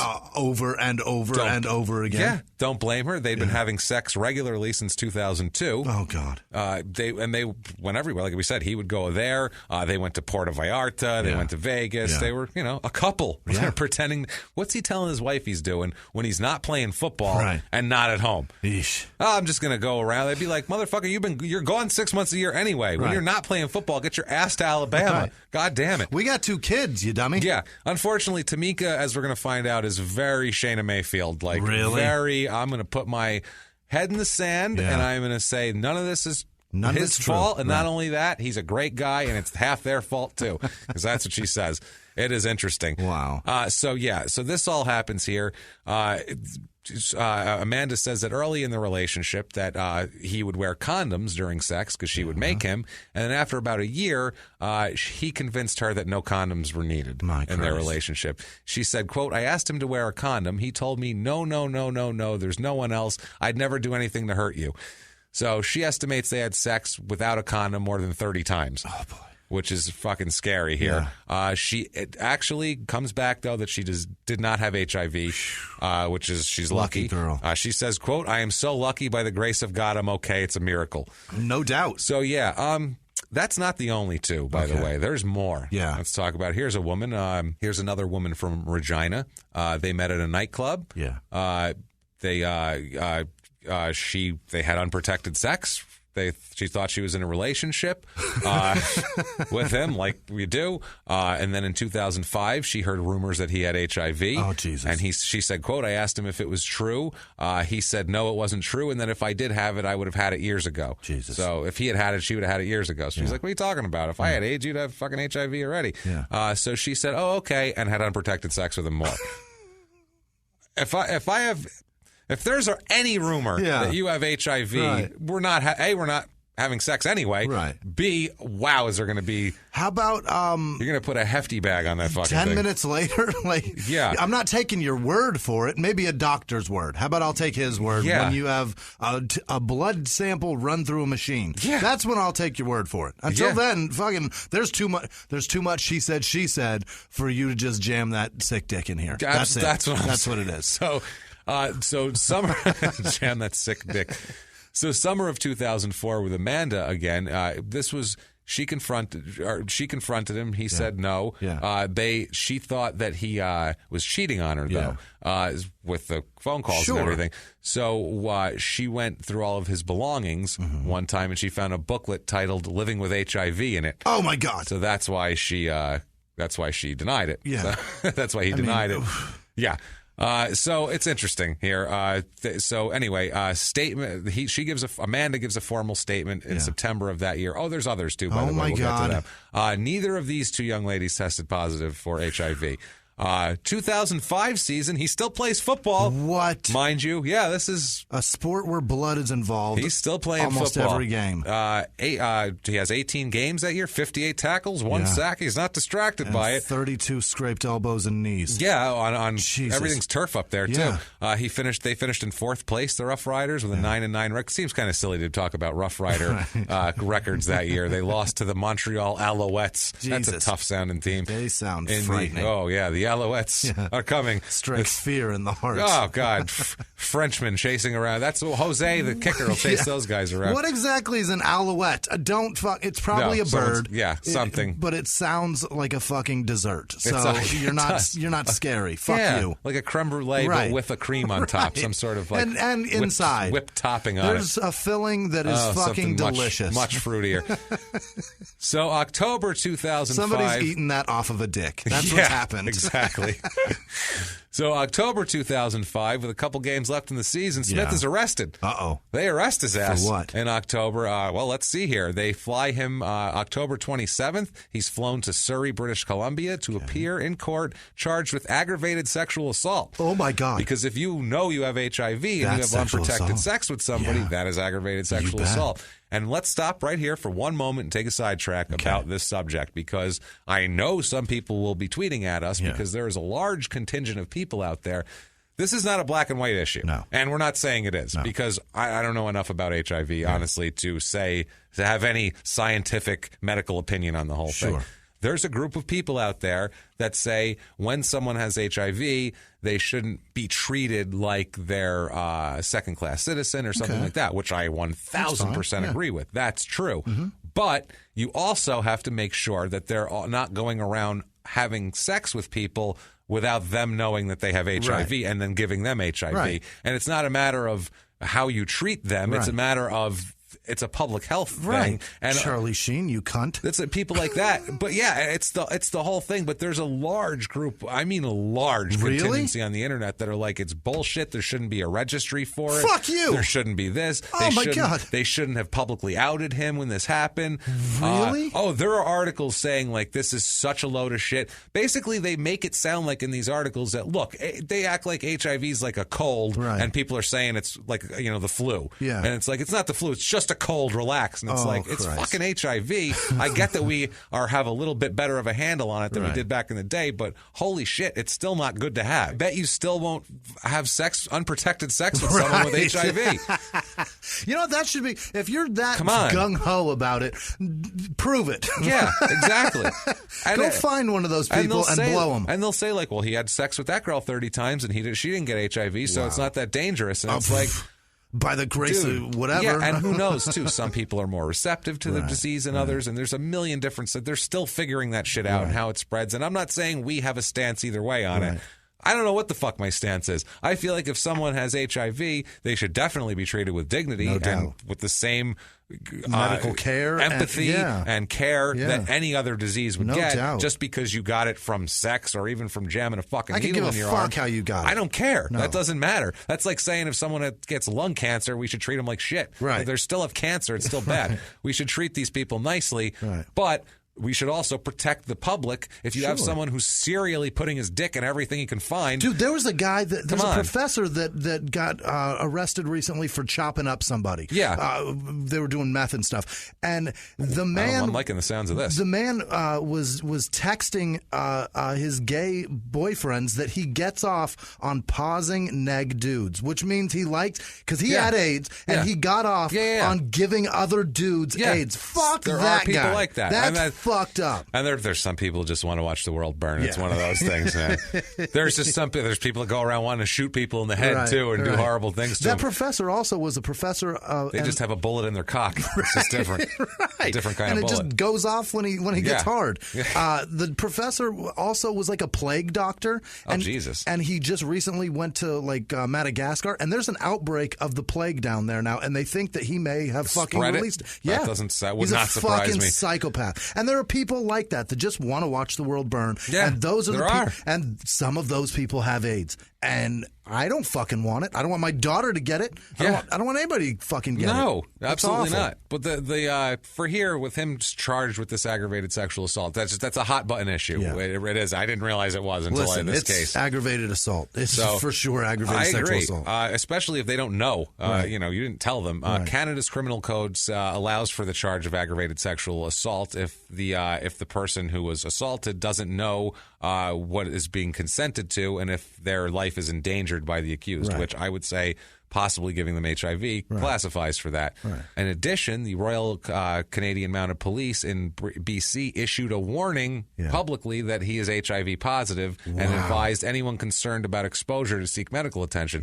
So they don't know how far and wide this guy's been. They're like, he could have fucked everybody. We need to put this on the news. We can't even this is past...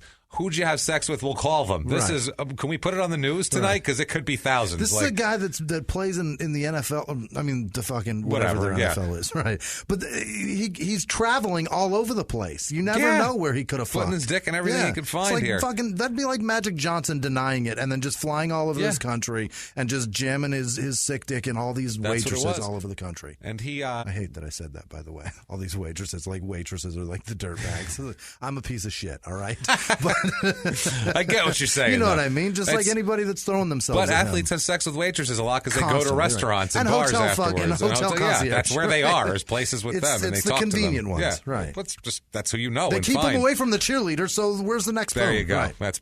Where's the Hooters? Let's do this. So the next day, a woman in Regina that we talked about earlier filed a charge. Also, she filed a complaint, and a second charge of aggravated sexual assault was leveled against him in Regina. So now he's got two of them. Not terrific here. Now, here's the funny thing. The Royal Canadian Mounted Police said that they felt the public warning was necessary about his health. The Rough Riders, the Saskatchewan Rough Riders, which just talking about unprotected AIDS or HIV sex with the team Rough Riders is making me laugh, unfortunately, because I'm 12. It's hilarious that those words are together. Because I'm 12. Royal Canadian Mounted Police, like they're so unscary. Rough riding and fuck. If they Canada, you're not scary. No, if they play the Newfoundland Barebacks, I'm going to lose my fucking mind. I'm going to lose my fucking mind. Swear to God, because that'll be just too much for me to handle. I can't take it. I can't take it if that's what happens. I really can't.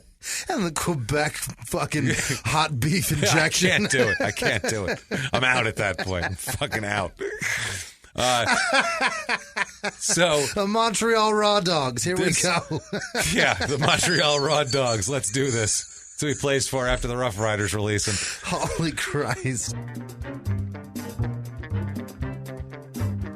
Hey, everybody, just going to take a quick break from the show to tell you about our sponsor, Simply Safe Security Systems. Yeah, simplysafe.com. Simply Safe, that's simply with an I, correct. Not a Y. SIMPLI.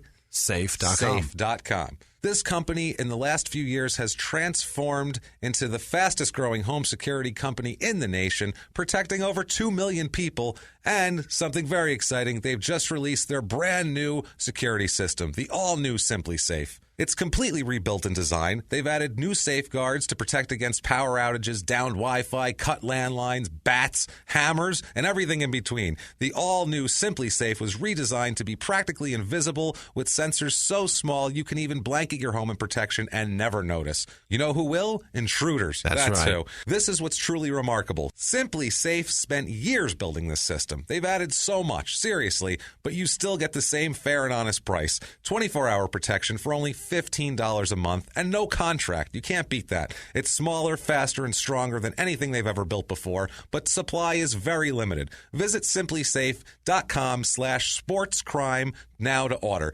simplysafe.com/sportscrime. SimpliSafe, SIMPLI, safe.com/sportscrime. And now back to the show.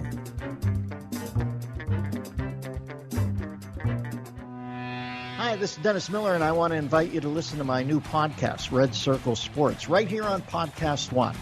I'll be recapping the weekend's most exciting sports stories, and I'll bring them to you every Tuesday. Plus, hear me chat with some of my favorite sports industry guests like Rich Eisen. So be sure to subscribe to Red Circle Sports with me, Dennis Miller, on the Podcast One app at podcastone.com or on Apple Podcasts. And don't forget to rate, review, and share. Be there or be square.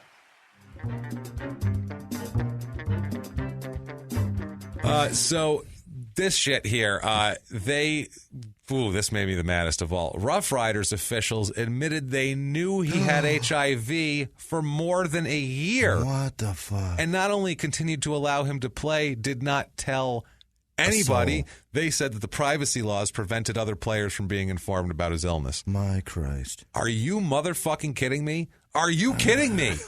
Are you kidding me? You're not entitled to privacy. Dude, and I don't even give a shit if they just pulled him aside and were like, dude, we know you have HIV. Right. We don't want to out you, but... How about the safety of the other players? Yes. And at minimal, if you're not concerned about the fucking public, give a shit about the people in your organization. And most of the people aren't worried about the football thing because they did a study, the NFL, about possibility of transmission of HIV in football. Exactly. It's one of those things where it's like, come on here. There's a way that it's transmitted. It's through bodily fluids, and they are fully exchanged on a football field. They found out October 31st of the year before. The Regina police told the team that there was a probability of charges against him. Good. And the team asked him to get an HIV test at that time because the cops told him about it, and he did, and it was positive. And so the team had a positive HIV test too.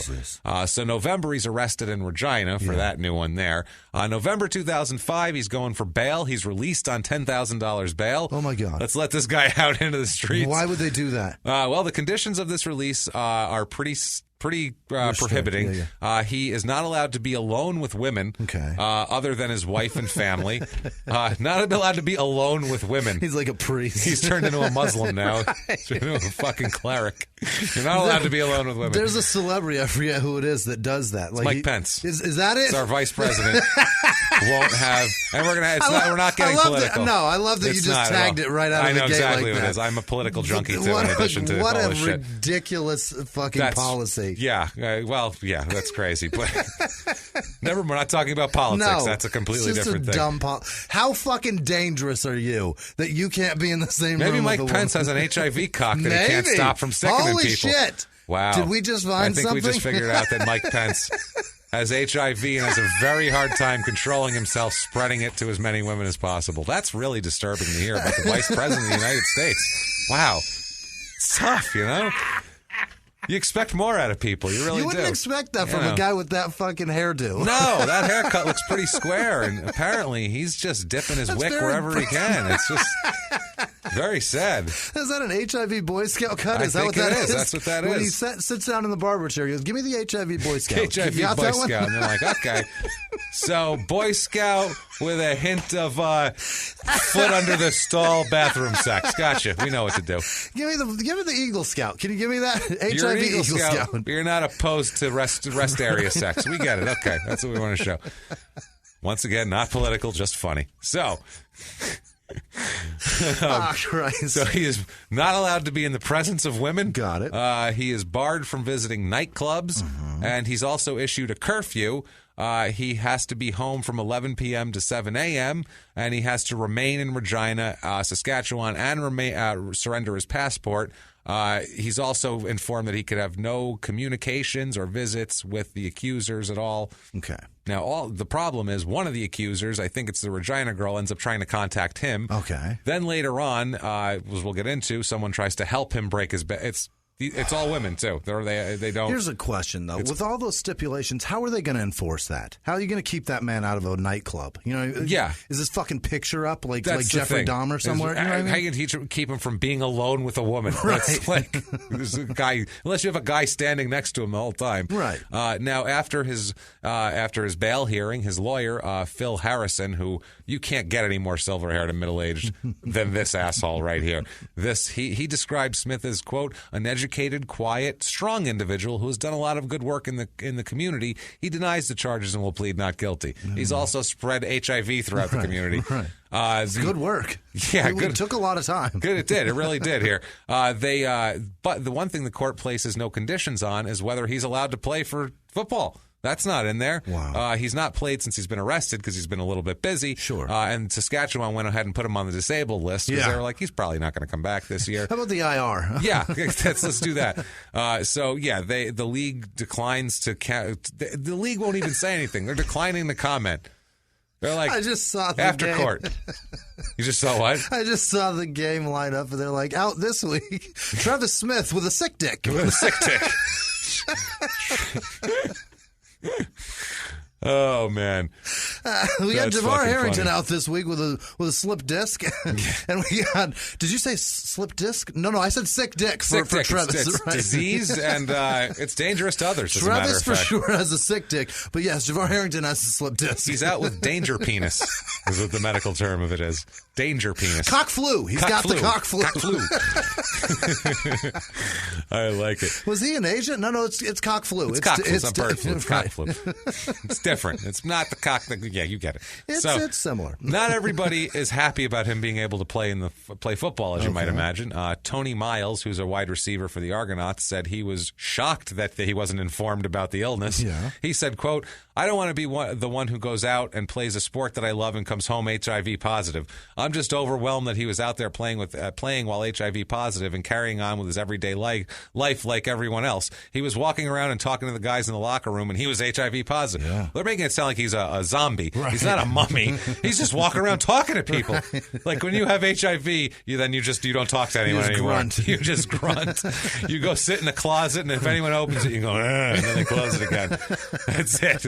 He's just out there living. He's just out there having a great time. I saw him eating food. He was breathing. I was like, what you doing eating food? You're HIV positive. What's wrong with you? You don't eat falafels when you're HIV positive, motherfucker. He's in the locker room just What goes on in the locker room that you're so scared?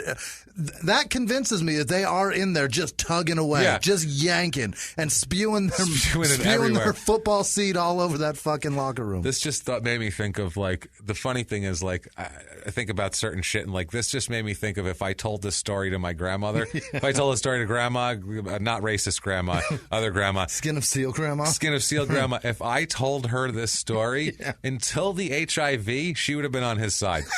That's the funny part. She would have been 100% on his side. That's amazing. She was angry. Yeah. Angry at Hillary Clinton when Bill Clinton cheated on her.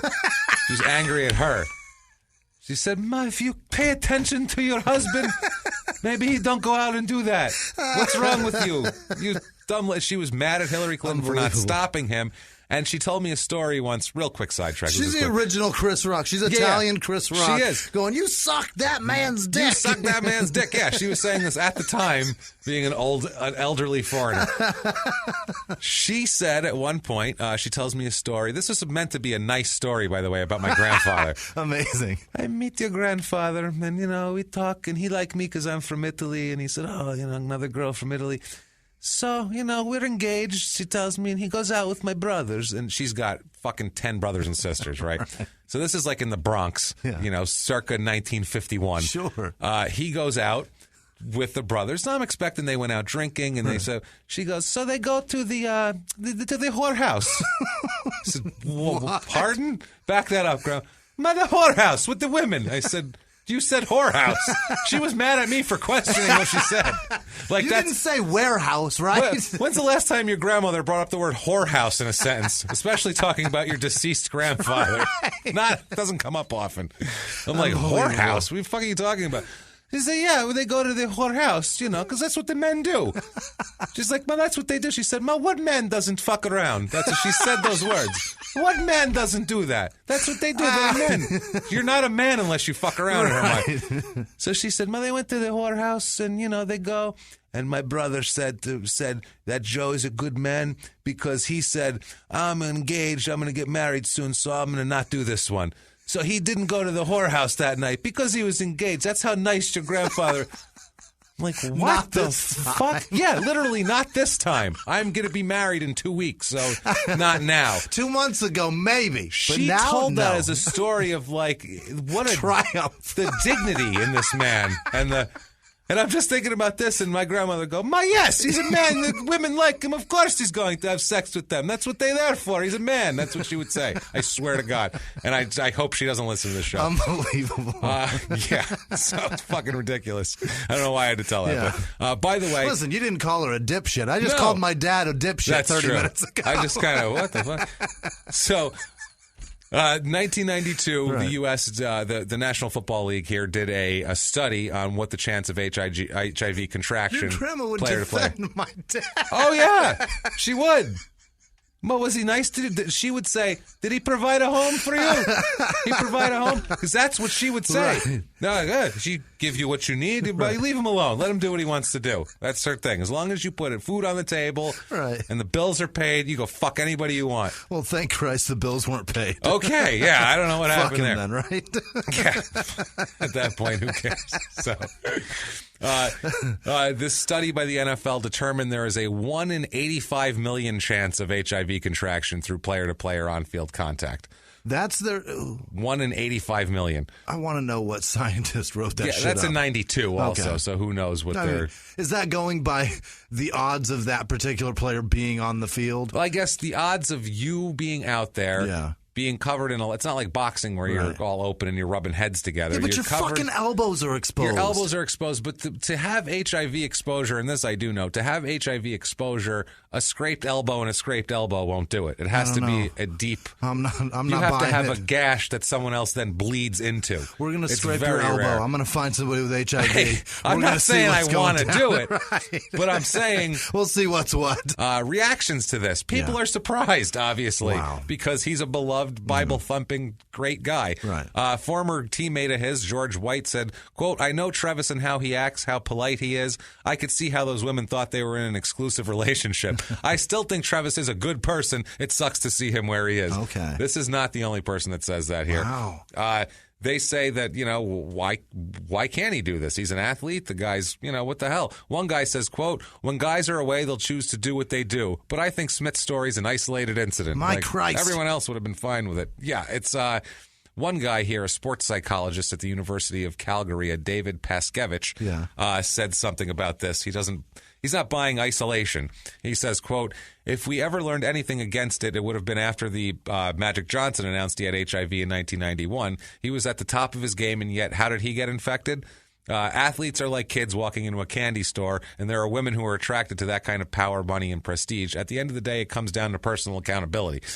He could be out doing anything, and he was out doing anything. Yeah. And the woman, the Amanda lady's pissed at his wife. He's pissed at Tamika's defending him.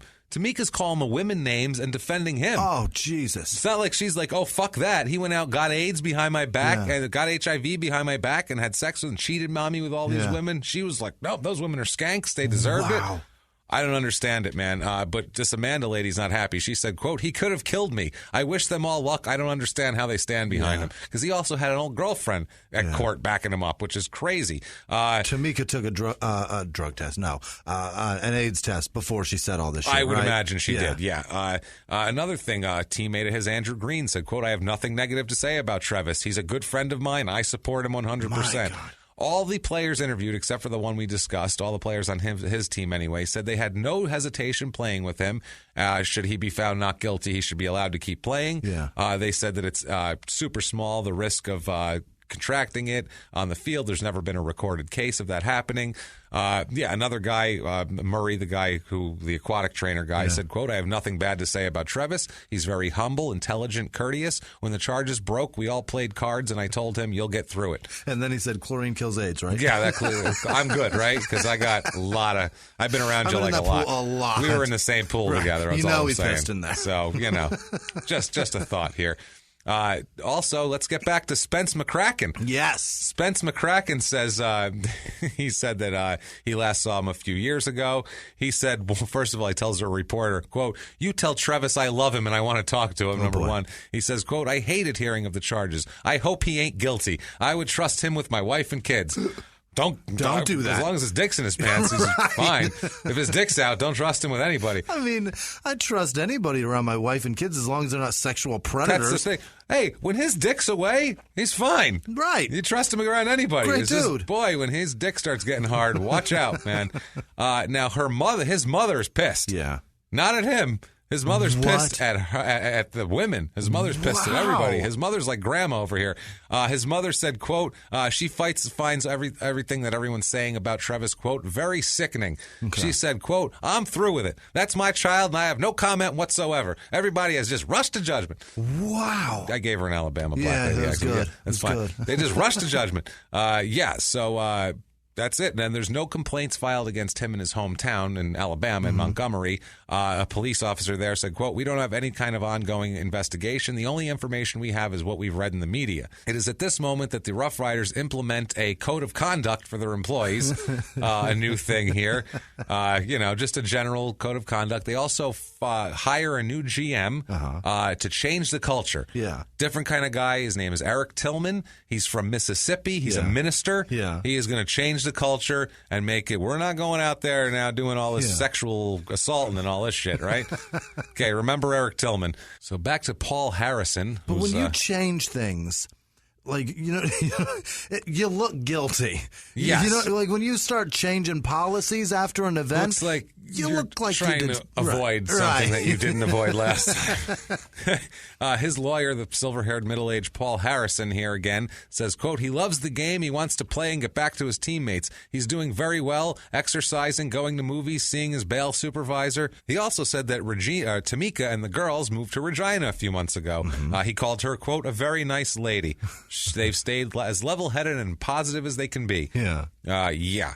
And then the girls got a lesson in don't use daddy's razor, don't use daddy's toothbrush. That's it. Anything that goes in daddy's body, do not use. And we have on this, a reporter tried to get a hold of Smith on his cell phone, and he talked to him very, very briefly, and we have our one and only, in their own words, from Trevis Smith on the whole situation. Trevis, what do you have to say? In their own words, quote, I don't read the papers, man. The media's already said all they want to say. I'm not going to talk until all this shit is over with. That's it. That's what we get out of him. No interest in talking here.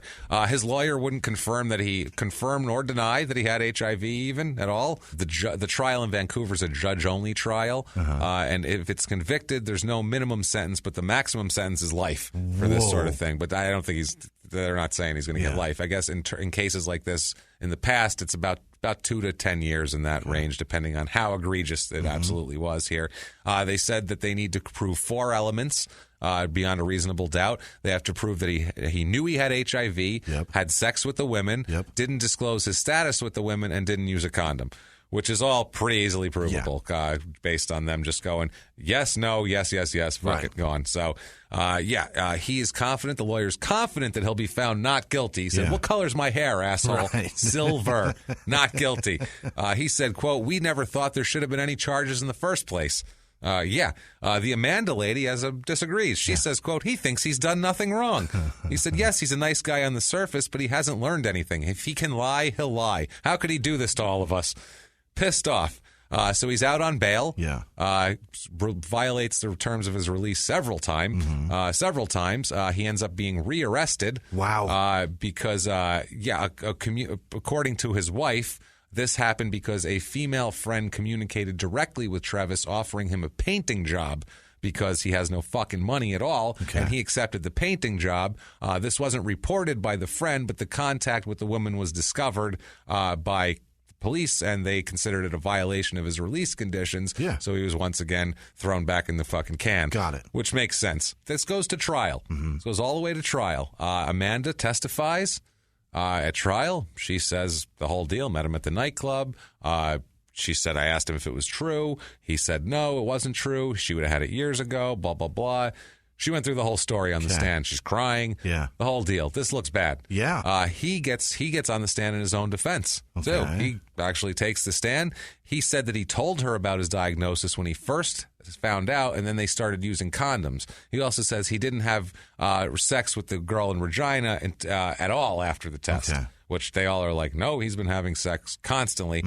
She said they had unprotected sex several times after he found out he was HIV positive, never told her, basically all the conditions they need from then on. Luckily, neither of those women tested positive. The lawyers are they're going to try to appeal on this later on, but they're saying that the judge is basically has it in form, is what they're saying. They're saying that because his testimony, Trevis's testimony, contradicts the evidence of the victims. It also contradicts previous statements he gave to police and nurses when he got HIV. An agreed statement of facts entered by his lawyer. The whole deal. The judge called him, quote, totally unbelievable at points. Which is not great here. What they need is a woman with AIDS that got it from him. That's what they need. Absolutely. That's exactly what it is. And the judge said, bullshit, you only disclosed your HIV status to everybody when the police cornered you and questioned you, and you knew you had to do that here. You're more concerned with football than anything else. That's no shit. He keeps playing. Tamika sat there the whole side just by his side the whole time. February 8th, 2007 is the verdict. He is found guilty of 2 counts of aggravated sexual assault. So that is bad for him. He stated, the judge, the sentencing is later on in the month, but the judge stated that he will do jail time. It's not decided how much jail time he'll do.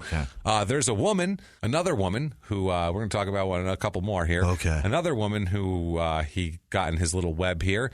She was watching the trial, and she couldn't believe that he actually was found guilty. She said, did he just say guilty? And she said, I went, oh yes. She was just so excited about that, to him being found guilty. He appeals it right away in February. This is before he's even sentenced. He's already appealing. His lawyer said, quote, we believe that the judge failed to apply correctly the reasonable doubt test. The second ground for appeal is that the judge disregarded evidence submitted by the defense. No, they just didn't believe him. That's a way different thing here. And that's what they stated. They stated that that the fact that Bellerose said that he found the woman's stories more credible. This is what the lawyer said. That's prejudice against my client. No, they said the learned trial judge failed when he chose the versions of the plaintiffs, trying to fit the accused testimony with the evidence by 2 plaintiffs. So that's what he's saying here. Now, the Canadian HIV/AIDS Legal Network says in other cases, jail sentences have been like from about 2 to 15 years, anywhere in there. And he's going to go to prison at some point, and we're going to find out for how long. But first, let's find out about a couple other people here. Okay. By the way, the Amanda girl, she had red flags, and we'll talk about a couple of them here. She said there was ample clues that he was seeing other women. Trevis had told her about his first daughter, but said that he wasn't with the girl's mother anymore, and when they had actually just been married. This was right after they got married. This happened here. She said later she flew to Regina to surprise him for his birthday, and she stood on the porch, on his front porch, holding a cake that she made for him, and he pulled up with another woman in the car. Holy shit. How do you think he handled this? This is my sister. What did he do? Drove off quickly. Wow. Didn't even try to explain it. Drove off quickly, came back by himself. And he said that was just a friend that needed a ride home, and that's all he was doing. Jesus Christ, man. Oh, baby, I was just giving a friend a ride home, and I forgot that I pulled into my drive. I thought I pulled into her drive. I messed up. What had happened was she said during other trips she went to Regina, and one point. How is that? What happened? How do you accept? I don't know. How do you accept that as an excuse? I don't know. There's another woman in the car. You saw me, didn't expect me, and then drove away quickly. Did you? And I just said I was dropping a friend off at home. Yeah, you need to say, I don't think so. I'm going home. That should have been end of the relationship. You should have mushed the cake in his face and said, fuck you. Exactly here. So anyway, one other time they're out having drinks and shopping and stuff, and with another woman who he said was his friend. Yeah. Now, later on, Amanda learned that he was also involved with her, too. So he was involved with the woman in the car, the woman they were having he was having her out with this woman and telling the other woman, hey, that's my girl, don't say nothing. Yeah. And then he was, this is fucking incredible. He's out with, he brought his girlfriend and his girlfriend to the same place. Yeah. Meanwhile, he's married on top of everything. She said, quote, he's pretty gutsy, huh? No doubt. And then she said, but when we were apart, he'd call me 5 times a day. When would he have time for anyone else? Which is a really valid question. Jesus Christ. And that's what everybody said about him. Her description is nothing. It's the same as everybody's. They all said they'd fall in love with him. He'd said, I'm in love with you too. At some point, he would get them to stop wearing condoms when they had sex. And then when they realized he was married or dating 12 other women, they'd flip. They would flip. Right. Now, here's another one. God, Jesus. A woman they called Bonnie here. She said, quote, he tells each of us he's the only one and loves us. He was never mean or abusive to me. She also had sex with him without a condom. She said, quote, I thought I was in a relationship. She got suspicious when she found a romantic letter in his bag from a woman in Alabama who signed it, your wife. Oh, boy. She said, that's curious. Let's find out about that. He said the marriage had been annulled, but this Tamika down there, she's just still hung up on me, man. That's all. Wow. We have 2 kids, right, and we're married, and we're still married. So they eventually broke up when she walked into his apartment and found him with another woman, and he didn't stop. They just kept going. He had been, hold on, baby. No, you know where he said he was when he was seeing this other woman? Where? Out jogging. Oh, wow. He'd say, I'm going jogging, and then he'd go have sex with another woman. Jogging. The balls on this fucking guy. Fucking unbelievable. Jesus Christ, man. So this lady walked in on these two, and this woman Bonnie said, quote, that's what it took to clue me in. Wow. Him humping somebody on his couch? She had to see his dick physically in another person. Yeah, that's the thing. She said she heard rumors about the HIV, and she called him, and he said he didn't have HIV. Yeah. She said, quote, if you cared about someone, you wouldn't do these things to them. It's not our fault he lied to us. Yeah. Now, while with Bonnie, he was seeing another woman while out jogging here. He met this woman they call Carmen. He's a running motherfucker. Oh, he is running, man. She said the same thing. This was Christmas 2001. Yeah. Carmen brought Trevis to her parents' house in southern Saskatchewan. He told Carmen's parents how much he loved her, and they have this big future and all this shit. This was just when he had a baby. Get the fuck out of here. He just had a baby. He was married. They opened presents. He gave her a Bible with a real Christian loving inscription in it. Cocksucker. Carmen says, quote, that's a bit hypocritical, don't you think? I would say. A little bit. I would say here. Now, at this time, they were living together in Canada. Mm-hmm. So he's now living with someone. Wow. This is before the Amanda thing, but before he's married officially, but while he has a baby and is with this woman and planning on getting married. Okay. So he takes her to Alabama to meet his family. What? To meet his family. Tamika's in that town. She thought they were getting married. Wow. During the trip home, he took her to the Alabama stadium there, showed her his handprint alongside the other people and the football people, took her out like it was his just like his girlfriend. This is my girlfriend. I have nothing to hide. Right. In spring of 2002, while they were dating, he went to Alabama alone for a couple weeks. Yeah. And then she noticed an Alabama number on the phone bill. Yeah. You know what he was doing in the spring of 2002? Marrying Tamika. Oh, my God. That's why I said remember that, because he was marrying fucking Tamika.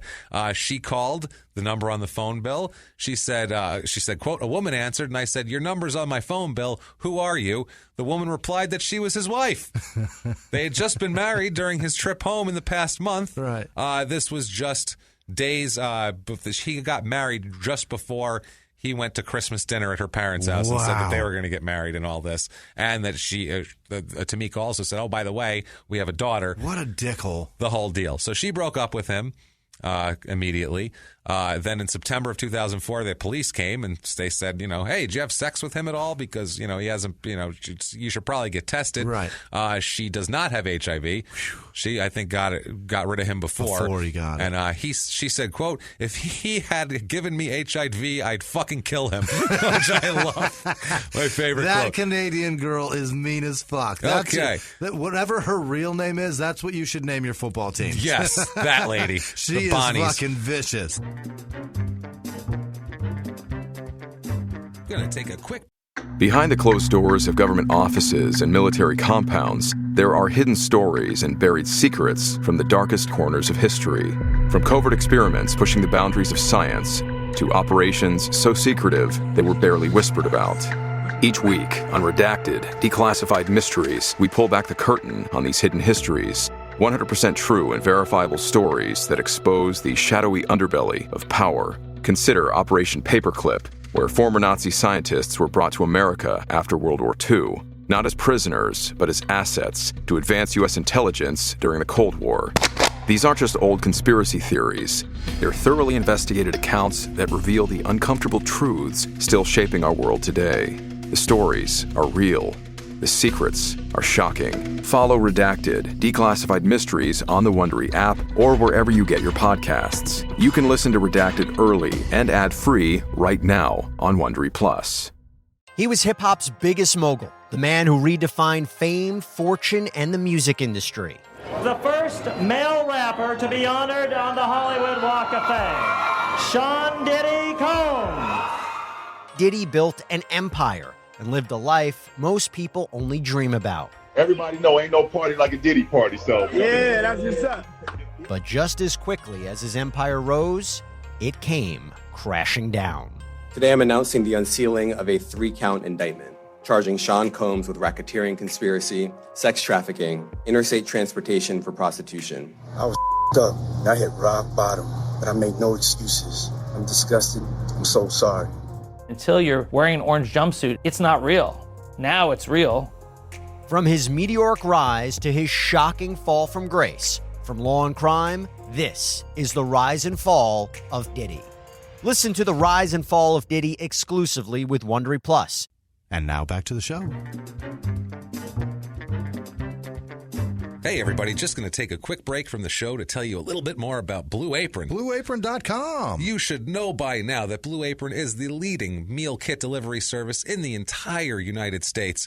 And you may know what they do, but you might not know how they do it. It's amazing. There's a box that comes to your door every week. Packed full of stuff. Of amazing stuff. And depending on what you order, you have a lot of control over what stuff is in that box. They have so many different meal plans, different types of food. They have a 2-person meal plan, a family meal plan, a wine plan. Yes. It's beautiful. Now, for the next few weeks, ending at the end of February, Blue Apron is teaming up with Whole30 to bring you delicious recipes. Their menu will feature 2 Whole30 approved recipes each week, like seared steaks and warm lemon salsa verde with roasted broccoli and sweet potato. That sounds so good. And chicken and kale orange salad with spicy tahini dressing. So kickstart your new year with Blue Apron and Whole30. Both of us love cooking with Blue Apron. Yes. It's a good time. It's all of the spices. Everything is pre-calculated. You have exactly what you need. You can get everything out. You can get your whole family. You teach your kids how to cook. You can do the whole thing. So much fun. The recipes are simple. They take less than 45 minutes to prepare. You can really have a good time with your entire family and then eat some fantastic food afterwards. Right now, Blue Apron is treating crime and sports listeners, that's you guys out there, to $30 off your first order when you visit blueapron.com/crime. So check out this week's menu and get your $30 off with free shipping at blueapron.com/crime. Blue Apron, a better way to cook. Blueapron.com/crime. And now back to the show. Now let's talk about a not so funny story here. Okay. So a woman named Pam here, she starts dating Trevis in 2002. Yeah. They met at a gas station. He could pick up chicks at a gas station. Listen to how smooth he is. She said, quote, "He almost hit me with his car. We laughed and he asked me for my number." What? That's how smooth this guy is. I almost killed you. Almost injured you. Maybe we should go out sometime. Oh, fuck. I almost maimed you, but since I didn't, do you like to fuck? Yeah, just checking out. On the off chance you like dick. She said, quote, "He'd call me 4 or 5 times a day. We'd watch movies and hang out. He always made me laugh." So just, like everybody, this is in 2002. This guy with the phone. Think about this. He's married. Yeah. He's dating fucking 3 other people. Yet he's calling them 4 or 5 times a day. How does he have time for this shit? What the fuck? I don't have time to tweet back at our listeners when I really want to. You know what I mean? Like, I don't know how this guy does this shit. Wow. It's insane. So in early 2003, they had a little relationship talk. They both said they were monogamous. They said they had no STDs, both of them. So since we're in this monogamous relationship together, we're both clean, we don't need condoms, right? Oh, boy. So they start having unprotected sex. She said that he told her that he loved her. Yeah. The whole deal. And then in March 2003, she started getting flu-like symptoms, very bad flu-like symptoms. It hurt to take a bath even, even to lay too long in bed. Chest? She was everything. She's just hurt to touch. Oh my God! Her skin, the skin to touch like flu, like a bad flu. Yeah.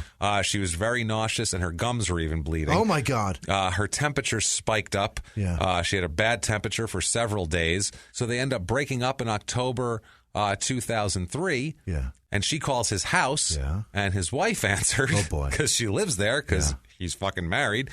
She started asking around, and she said that she found out there was other women besides her and besides Tamika in the picture.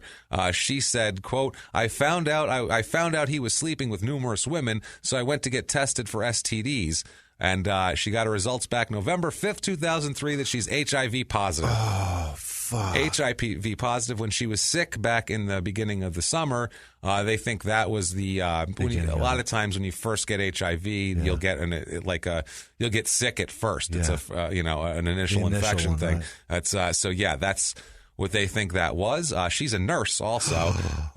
She tried to, she said, quote, just burst out in tears right away. I was numb. I almost threw up a couple of times. I'm fucking blame her. So she went and notified all of her ex-partners because she's not a piece of shit. Right. They all actually, none of them tested positive, so they were lucky and whatever. So she called Trevis at that time. She said, quote, that was the last time we spoke. He tried to call back, but I blocked his number and then changed my number. Wow. So, she also called the Regina police to file a complaint against him. No charges ever brought in that case, oddly enough. The one woman who actually had it. Because the problem is they didn't know that. They don't know if he knew at that point. Gotcha. That's the thing. He was being careless, but they don't know if it was criminal or just being careless. But she contacted him and told him about that and said, you should probably get tested. And that's when he went and tested November 2003, right after her. Gotcha. That's when he tested positive for HIV. Wow. And then the other teammate had a relationship with her also. Remember, we talked about that. It all comes full circle here. Come on here. So she went to the police. She said, quote, I figured no one else had the strength to come forward. This man needs to be stopped before he infects somebody else.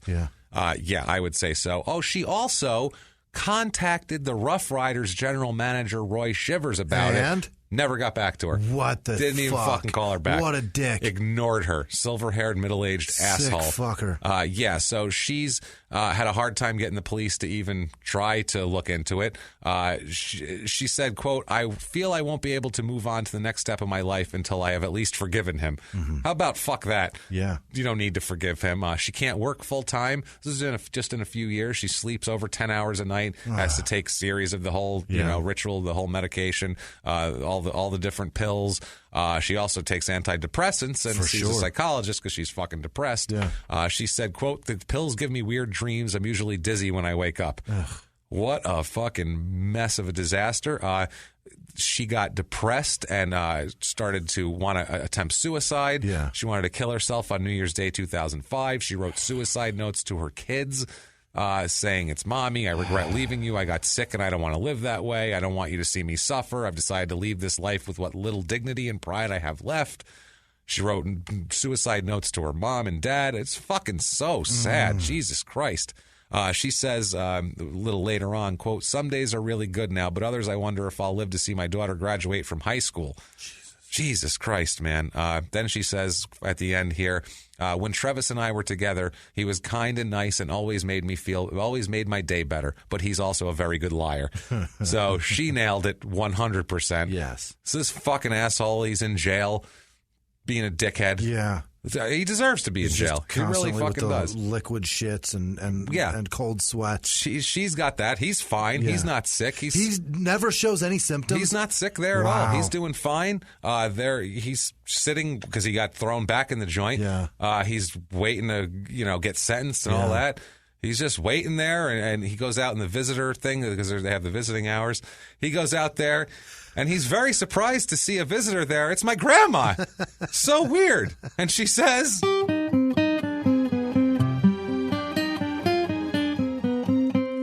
Ma, how is it you've come to arrive here? Oh, why are you here? Why you... Yes, you have right to go out. You should be putting your thing in everybody. That's what you do. You're a man. You're very handsome. You're shiny like the skin of the seal. There's no way you should not have all the women out there for at the I don't even know what that means. HIV, peace IP, whatever. You're a nice boy, and it's okay. You're a nice. Oh my God! You don't let that judge tell you nothing. You're a man. You should do that. What's wrong? Poof. She's so forgiving. And in a poof of marinara sauce. And no, she's not forgiving. That's the thing. To anything except men fucking around. It's the only thing she's okay with. Everything else, hate you forever. In a poof of marinara and perfectly seasoned ricotta. Perfectly seasoned ravioli ricotta. She's gone. Perfectly seasoned. Thank you. That's perfect. February 26, 2007 is sentencing. Yeah. Sentencing. He is before Judge Ken Bellerose, who's the same one who convicted him here. He gets him in front. Smith doesn't have too much to say for himself other than, hey, what the fuck, man? I'm cool. Judge says, I don't think so. He says, you, sir, may fuck off. Oh, boy. 5.5 years in prison, asshole. That's pretty steep. That's not bad for knowingly doing that. And also... just on top of that, here's another 6 months for other horseshit bail violations and everything else. All that fucking around you were doing out on bail, make it 6 years. Yeah. How's that? He files an appeal pretty quickly. Yeah. Tamika has his back. Shayna Mayfield Award winner. We're going to have a supportive wife award for that. She's pissed off at everybody else.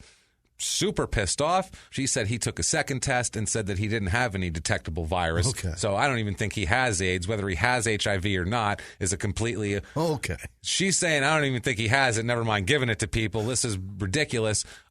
She says it's not even the infidelity doesn't piss her off. She says, that's just a youthful football guy on the... This is my grandmother. My Christ. So she's always being... she says he's a guy, a star on the road in a foreign country being offered sexual favors all over the place. And they said, well, what about now? And she said, quote, Trevis is in a safe place right now, laughing like, I got him locked down. I don't think so. He might go out for a fucking run. She also shifted the responsibility to other women. She also said... She said, quote, it's like an unwanted pregnancy. It still takes two to tango, foxtrot, or boogie. You're aware that sperm can make you pregnant. You're not aware that he has HIV. Much different. Much different. August of 2008. God, she's an asshole. She's such an asshole. Jesus. August of 2008, he appeals. They say that the judge already made up his mind before he even listened to the defense. Yeah. He said there was no presumption of innocence for him at all. They just said he's guilty as charged right away. And the judge was very sympathetic. He listened, and then he said, yeah, don't give a fuck. Back in prison with this asshole. Don't care. Appeal denied, dickhead. We don't really give a shit. He said that quote, we are unable to see any basis for interfering with the trial judge's conclusion. Yeah. He said that the quote, open to the trial judge to disbelieve Smith and to find the defense evidence did not raise a reasonable doubt. Yeah. You can't blame the jury or the judge in this case for not believing you and believing the other side. That's what a court case is. Right. That's the whole point of the. I deserve an appeal. I deserve to get out because he didn't believe me when I lied to him. I lied right here in court. I swore on the Bible, and he didn't believe me. Right to that judge's face. Bullshit. He didn't get it. Yeah. So, man, his lawyer said that he's willing to take the case all the way to the Supreme Court of Canada. Wow. He doesn't give a shit. But he doesn't have to because January 14, 2009, he is granted a full parole after serving about 2 years in prison.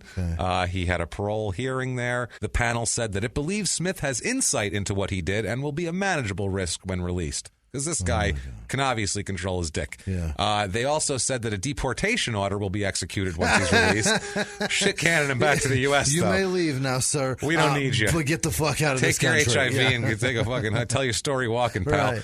They tell it to customs as you cross the exactly. border. Hopefully you won't have to check your AIDS at the border. Would you have anything to declare, sir? Nope. I don't declare shit to anybody. No fruit, but I do have HIV. So they're going to shit can him. He had to answer questions for more than an hour. They were saying how he was dripping sweat like Patrick Ewing off his bald head, and he's wiping. That's a sweaty thing too, man. He says. About the whole thing.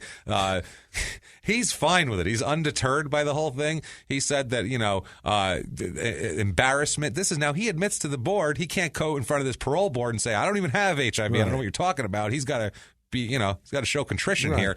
He says that embarrassment and denial of his diagnosis and poor communication skills led to his crime. Any man who can get that much ass has good communication skills. Doubt. He said he's completed a sex offender course and learned from his mistakes behind bars. He said, quote, as bad as it may seem, this is probably the best thing that ever happened to me. My God. You're an asshole. Wow. You have HIV, bro. Yeah. That is not a positive thing. No. It's not positive. He said he's not going to be a professional athlete anymore. He says he's going to join his wife and 2 children in Alabama. Yeah. He's going to become a substitute teacher and coach football. Oh, my God. The board questioned whether he would be allowed to work with children, and he said it shouldn't be a problem. Quote, I won't have a criminal record in Alabama, so it's fine. So if he plans to return to Canada at all in the next 4 years, he'll have to let the government officials know beforehand. And of course, he's barred with having any contact with the women who took him to court. Right. Another woman, there was several women there asking that he be kept behind bars, which I thought was interesting. That's not terrific here. Fuck yeah. One said, quote, I believe Mr. Smith will be a danger to the community.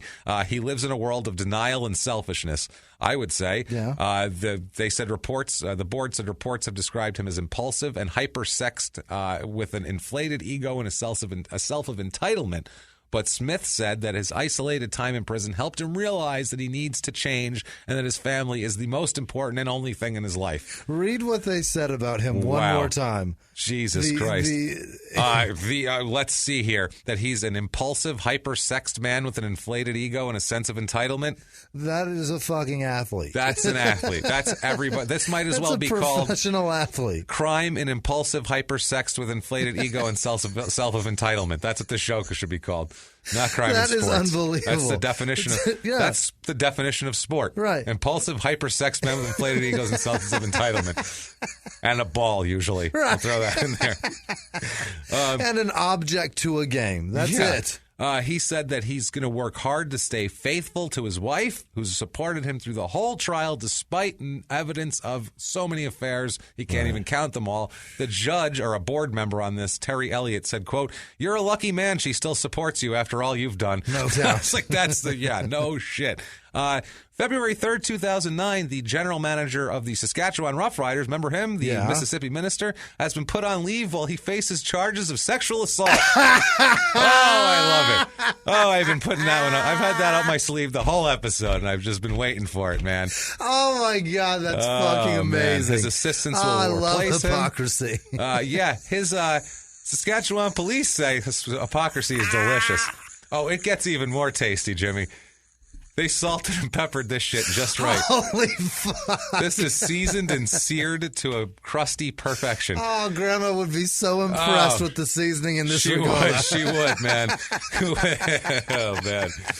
This Saskatchewan police say the charges against Tillman stemmed from an alleged encounter with a 16-year-old girl last summer while he was 51. Wow. Holy fucking shit. We will not have anybody giving AIDS to people. No. But I will fuck children. I will fuck your teenager if I get her in front of me.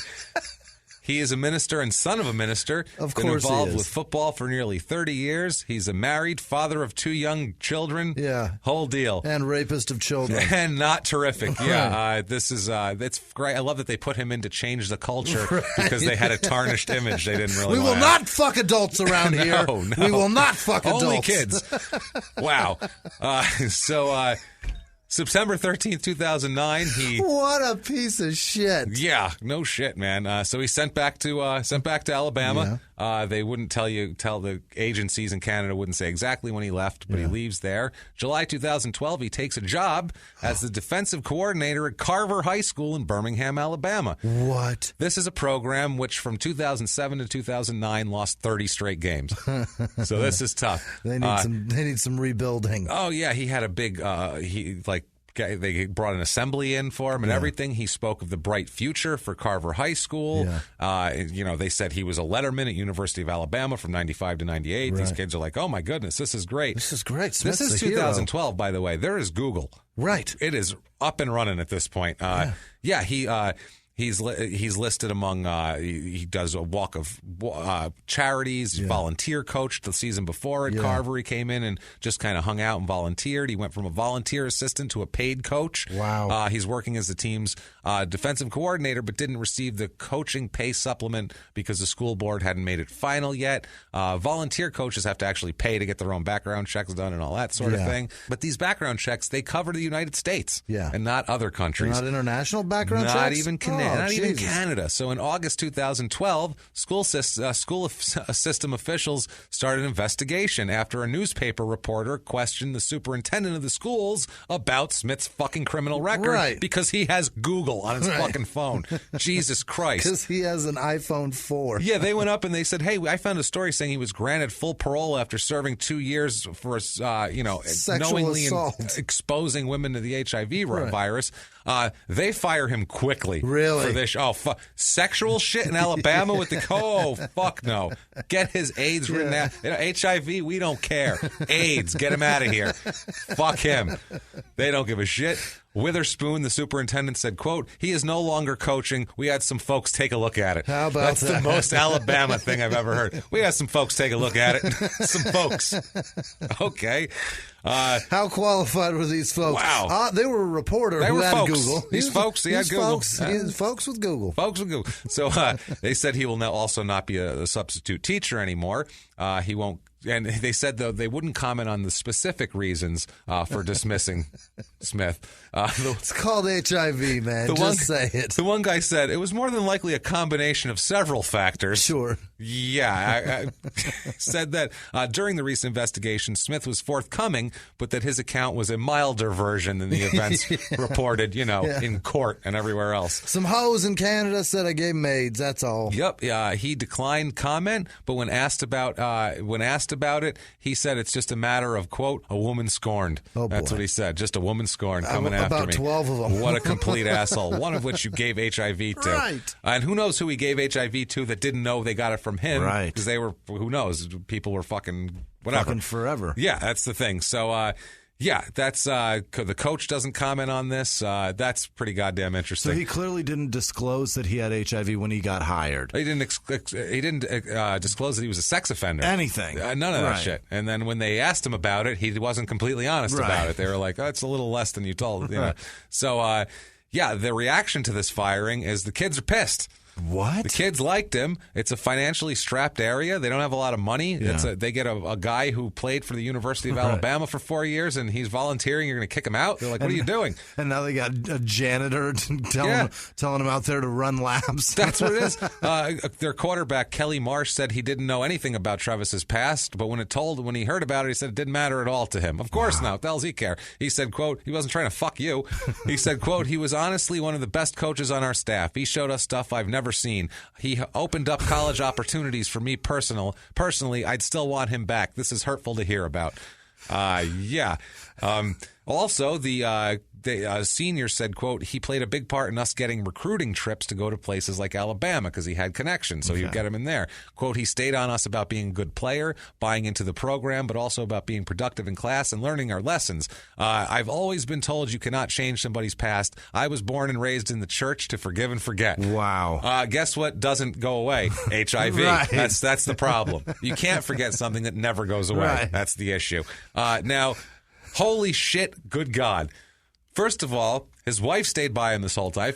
I feel both bad and angry at her. Yeah. She's an asshole, and I get it at the same time. He's got 2 daughters. That's what I'm saying. He's got 2 fucking daughters. Saskatchewan, the whole country of goddamn Canada. How about a bunch of women he exposed knowingly to HIV? How about poor Pam, who actually has HIV? I feel bad for all these people, Jimmy, all of them, but not nearly as bad as I feel for Trevis Smith, an illustrator on a book called Stamina by Derek Anderson and Alyssa Curry, and he's actually an illustrator on a bunch of other books. That was just the first one I found. Trevis Smith, founder at Profound Treatment. He's worked variously as a detox counselor, case manager, and sober companion since entering the field of addiction treatment in 2006. He's a hero. He's a clinically trained interventionist and particularly adept at coordinating care for both addiction and co-occurring disorders. He's also the founder and case management coordinator at the Holistic Integration Team, which is detox, again, counseling. Trevis Smith, a 62-year-old man in Brooklyn, New York, who's a manager at Staples. Trevis Smith, a realtor in Hendersonville, Tennessee, who's a real character on Twitter, this asshole. Really? It's at Trevis Smith, so it's just that. So sorry, athlete Trevis Smith, you can't have it. He says, in his description of himself, quote, love all things sport, SEC, Bama, Titans, Braves, Preds, and my Lord Jesus Christ, #1 target for some show, some Twitter shows vitriol. Who cares that? I'm not going to plug some shitty Twitter show. Fuck him. But he's a huge Alabama fan. His fucking profile picture is him at an Alabama game. Wow. He's a white guy, lucky for him, or else it'd really be confusing. But I saw Trevis Smith with all his Alabama shit. I'm like, is this him? Is this our guy? No, it's not. No. He currently follows 717 people and has 376 followers. Okay. And he has 7,128 tweets. Jesus Never shuts the fuck up, this guy, at all. What a verbose asshole. And finally, Trevis Smith, a former football player, high school in Plantation, Florida, at American Heritage High School, who played defensive tackle also. Graduated in 2009, and it said that he was being looked at by Georgia Tech, but I could never find any record of him playing for Georgia Tech. Since all this has gone on, Trevis is still living out there. He's still going on. He is now, I guess he admits he has HIV now, because he's currently working for AIDS Alabama. AIDSalabama.com is the website. On that website, they have him listed Trevis Smith, Game Changer Program Coordinator. Holy shit. So that's what he's doing. At least he's maybe trying to help people, other people, to not go around and what exactly infect is a game people. Changer? I think they made up a title for him, is what it's saying. He played in the football They made up a leagues, program, and they're like, call it the Game Changer Program, because he's a football player, and he'll change it. So I guess he does have AIDS now, or HIV anyway. So there's that. Can't get enough of Trevis Smith? No. You can't? Oh, I've had an ass full of it. No shit. You can go to Amazon.com and get a 2004 Canadian football card made by Jogo for $1.49 plus $3.59 shipping. Or go to CanadianFootballCards.com and get a 2001 Jogo football card for $2, $1.50 shipping to Canada, $2.50 to the U.S. Of course. That is Trevis Smith. Wow. That is a fucked up ass story that's different than any story we've done before. No kidding. That was one where I'm like, yeah, we got to do this because it's different. He is a fucking nightmare. He's a menace, this guy. He's a terrible... Oh. And you never expected that. Is that what you expected? Society. No. That any of this? So, if you like that story, please get on iTunes, give us 5 stars, tell us you're following instructions, following directions. If you're better than that, and if you're an even bigger hero than that, you can go to patreon.com/crimeinsports, and you can make a donation there. You can also go to PayPal. Yeah. We'll take anything, and we're more than appreciative for every cent that we get. You can just use our email address, crimeinsports@gmail.com over there if you want to make a donation there. We're going to talk about a long list of people who did that amazing thing. Also, if you want to get your merch, your T-shirts, and everything else you can imagine, go to crimeinsports.threadless.com and wear them to Boston on February 18th at 4 o'clock. Get your tickets over at laughboston.com, and we'll have the ticket links in the show description. We'll do that, but never mind all of that crap, because that is nowhere near as important as our incredible list of producers. Jimmy, why don't you hit us with that list? First, our executive producers this week are Sarah Gilbo, Jess Landgren, and Chrissy-Ann Castaldi. Again, God, those you two, guys are great. Fantastic. And Sarah Gilbo, thank you so much for... She sent me like a message to tell me how much she loves us. And so much thanks. I can't express thank enough. You guys. Thank you. And thank you, Jessica, by the way, that... we know everything that happened with your grandfather and all that sort of thing. And, sorry about that, obviously.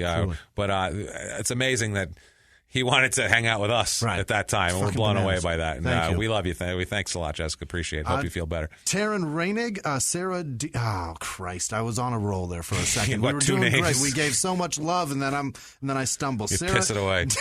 Diaz and Dino. That's it. Julie Roth, James Cook, Deborah O'Toole, Thomas Cox, Ashley View. Fuck, I saw that one and knew that you were going to struggle with that. That X is going to trip him. Stacey Huffaker is around every week. Thank you so much, Stacey. I'm still trying to figure out that number. I will figure it out. There's got to be some sort of path. She's doubled it, and right. it's multiples of a certain thing. Something's going on. I have done. You have no idea. I have tried. Give it to Joey. He'll fucking crack the code. My son actually will crack that code. He'll find the fucking. He will. Yeah. He'll find the fucking Zodiac. It's true. I tried harder than they tried with the Zodiac to crack this code. I sat there for like an hour and a half one night. Unbelievable. So thank you. Hannah Taylor, Genevieve Cipriano. I can get that one. How about that? Hey, That's Cipriano, Paisan. Caston Johnson. He's around a lot too. Thanks, Caston. I appreciate it. Timothy Childers or Childers? It's Childers, right? It is. Probably. Lisa Rushing, Tyler Bergert, and his better half, Morgan Decker. Thank you both very much. Bergert. That's a tough. Yeah, it's okay. I don't want to have that last name. Bergert. That's kind of awful. I'm sorry, Berger. I'm sorry. That's rough, man. Tyler. You can just drop the T and be Berger. Tyler, do that. I'd be Tyler Berger. Fuck yeah. Tyler's a cool name. That's a cowboy name. Yeah. Alex Marchi. I almost called her Marija. It's Mariah. I know her name. Look at it. Marije. That's what the fuck? She's awesome too. She's fantastic. I saw she was like, I'm like disturbed at night listening. Yeah. So it's like, she has fucking nightmares about it. Think about what goes on in my brain. Think about you that. See pictures. I see pictures, and not only that, for every one you hear, I look into 10 more before that. So James legit sees dead people. Yes, a lot. It's getting disturbing, man. Thanks, Mariah. Mariah Menhier. She's in. She's Dutch. I don't remember where she's at. I'm so bad at fucking countries. No, not Norway. I'm no good either. at geography. Shane Catlin. Finland? Oh, that's... Is it Finland? No, it's not. That's Cart. We have a Finnish athlete coming up. Fantastic. I can't wait. Shane Rayleigh, Kathleen Thill. She's here locally in Arizona. Thank you, cool. Kathleen. Thank you. David Cook, Andrea Decatur, Nina Tedeschi, Travis Bayerl. I like that last one. He's just stopped. Just Travis, thanks, buddy. Travis, good job. It's like, thanks, Travis. AARB, I don't know. That's got to be a business, right? I don't know what that American Association of Retired Bomb Makers. I'm not going to do it. I'm not going to do it. Oh, no. There's too many V's. There's too many I went with a profession. Ingrid Stock, she's the one in Norway that sends the North Korea bucks. Thank you very much, Ingrid. Lauren Odom, Akpan Akate. Akpan Ekiate. Wow. I don't know. Wow, that's a wrong. handle right It's there, super man. Wrong. I thought my name was hard.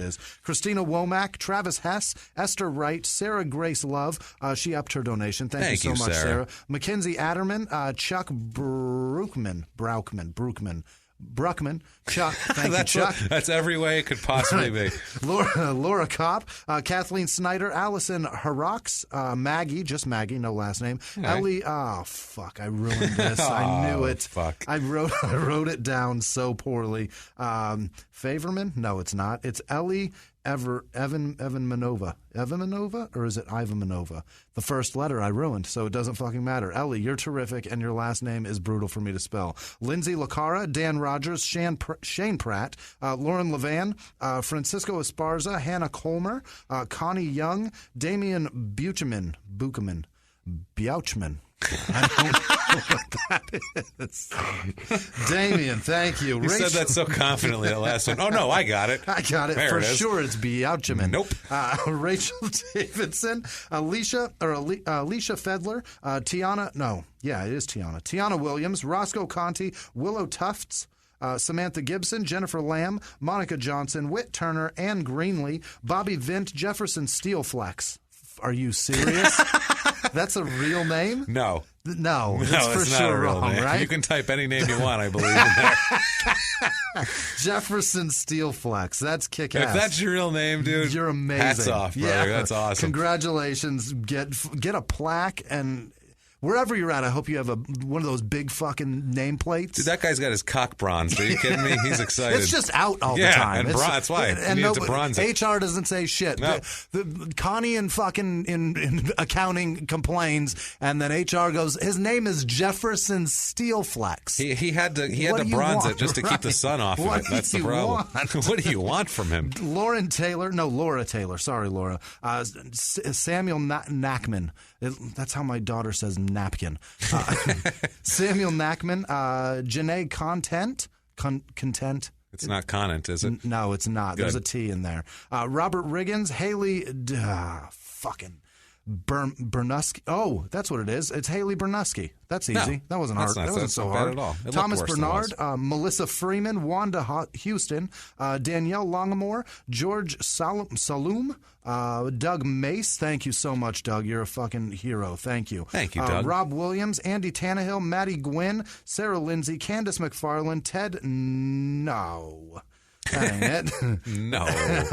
Ninkovich. Gee, that's not that bad. No, but I fucking ran some letters together, so it looks like... Ted, this isn't your fault. No, Ted, that's all me. Ted Ninkovich. I got that. Gregory Teague Jr. Thank you, Greg. I hope you're staying safe and everybody's safe. Definitely. Keep away from hurting people. I don't. You're a junior. It's terrifying. Yeah, it's right. Yeah. Betty got Lou, potential. Corey Morgan, Lisa Cole, Chloe Campbell, David Quills, L. Camille Anderson upped her donation. Thank you, Camille. Rick Paul, Camille. Every time I see Camille, my wife Camille, she has the money for the tickets. Sorry, Rick Paul, and then Kyle Westbrook. It's a very bad but funny man. It's an awful man, and he's a fucking genius, and it's pathetic. We can't thank you guys enough. Truly. True. It blows us away every week that anybody would take the time to do anything for us. Right. No, let's give us money. Right. So it's ridiculous, and we're just so thankful to everybody out there. Thank you guys so much. And what if one of these people who we love so much wanted to get a hold of a guy like you, Jimmy Wisman? You can find me at Wisman Sucks, WHISMAN Sucks, on Twitter, Instagram, and Snapchat. And thank you guys again for all the mail that you guys send us as well. It's fucking fantastic. Thank you guys for everything. We got a fucking children's book from a lady in Spain, Brandy Allen. Oh, it's so cool. It's called The Empty Space. It's gorgeous. Go and find Beautiful it. illustrations. She illustrated it and wrote it. I'm going to read it to my daughter. I can't wait. It's a cool book. It looks like. Look for her stuff online and buy her stuff because her illustrations are really gorgeous. It's not. She is not Trevis Smith, the illustrator. No. She's another kind of illustrator. Right. You can find me at Jimmy P is funny, or just copy and paste my last name from the show description. Don't be a hero and try to spell it. There's an I in there. It's very, very confusing. But besides all of that, we've had a great time as always, as usual. And everybody, live from the Crime and Sports Studios. We will see you next week. Bye.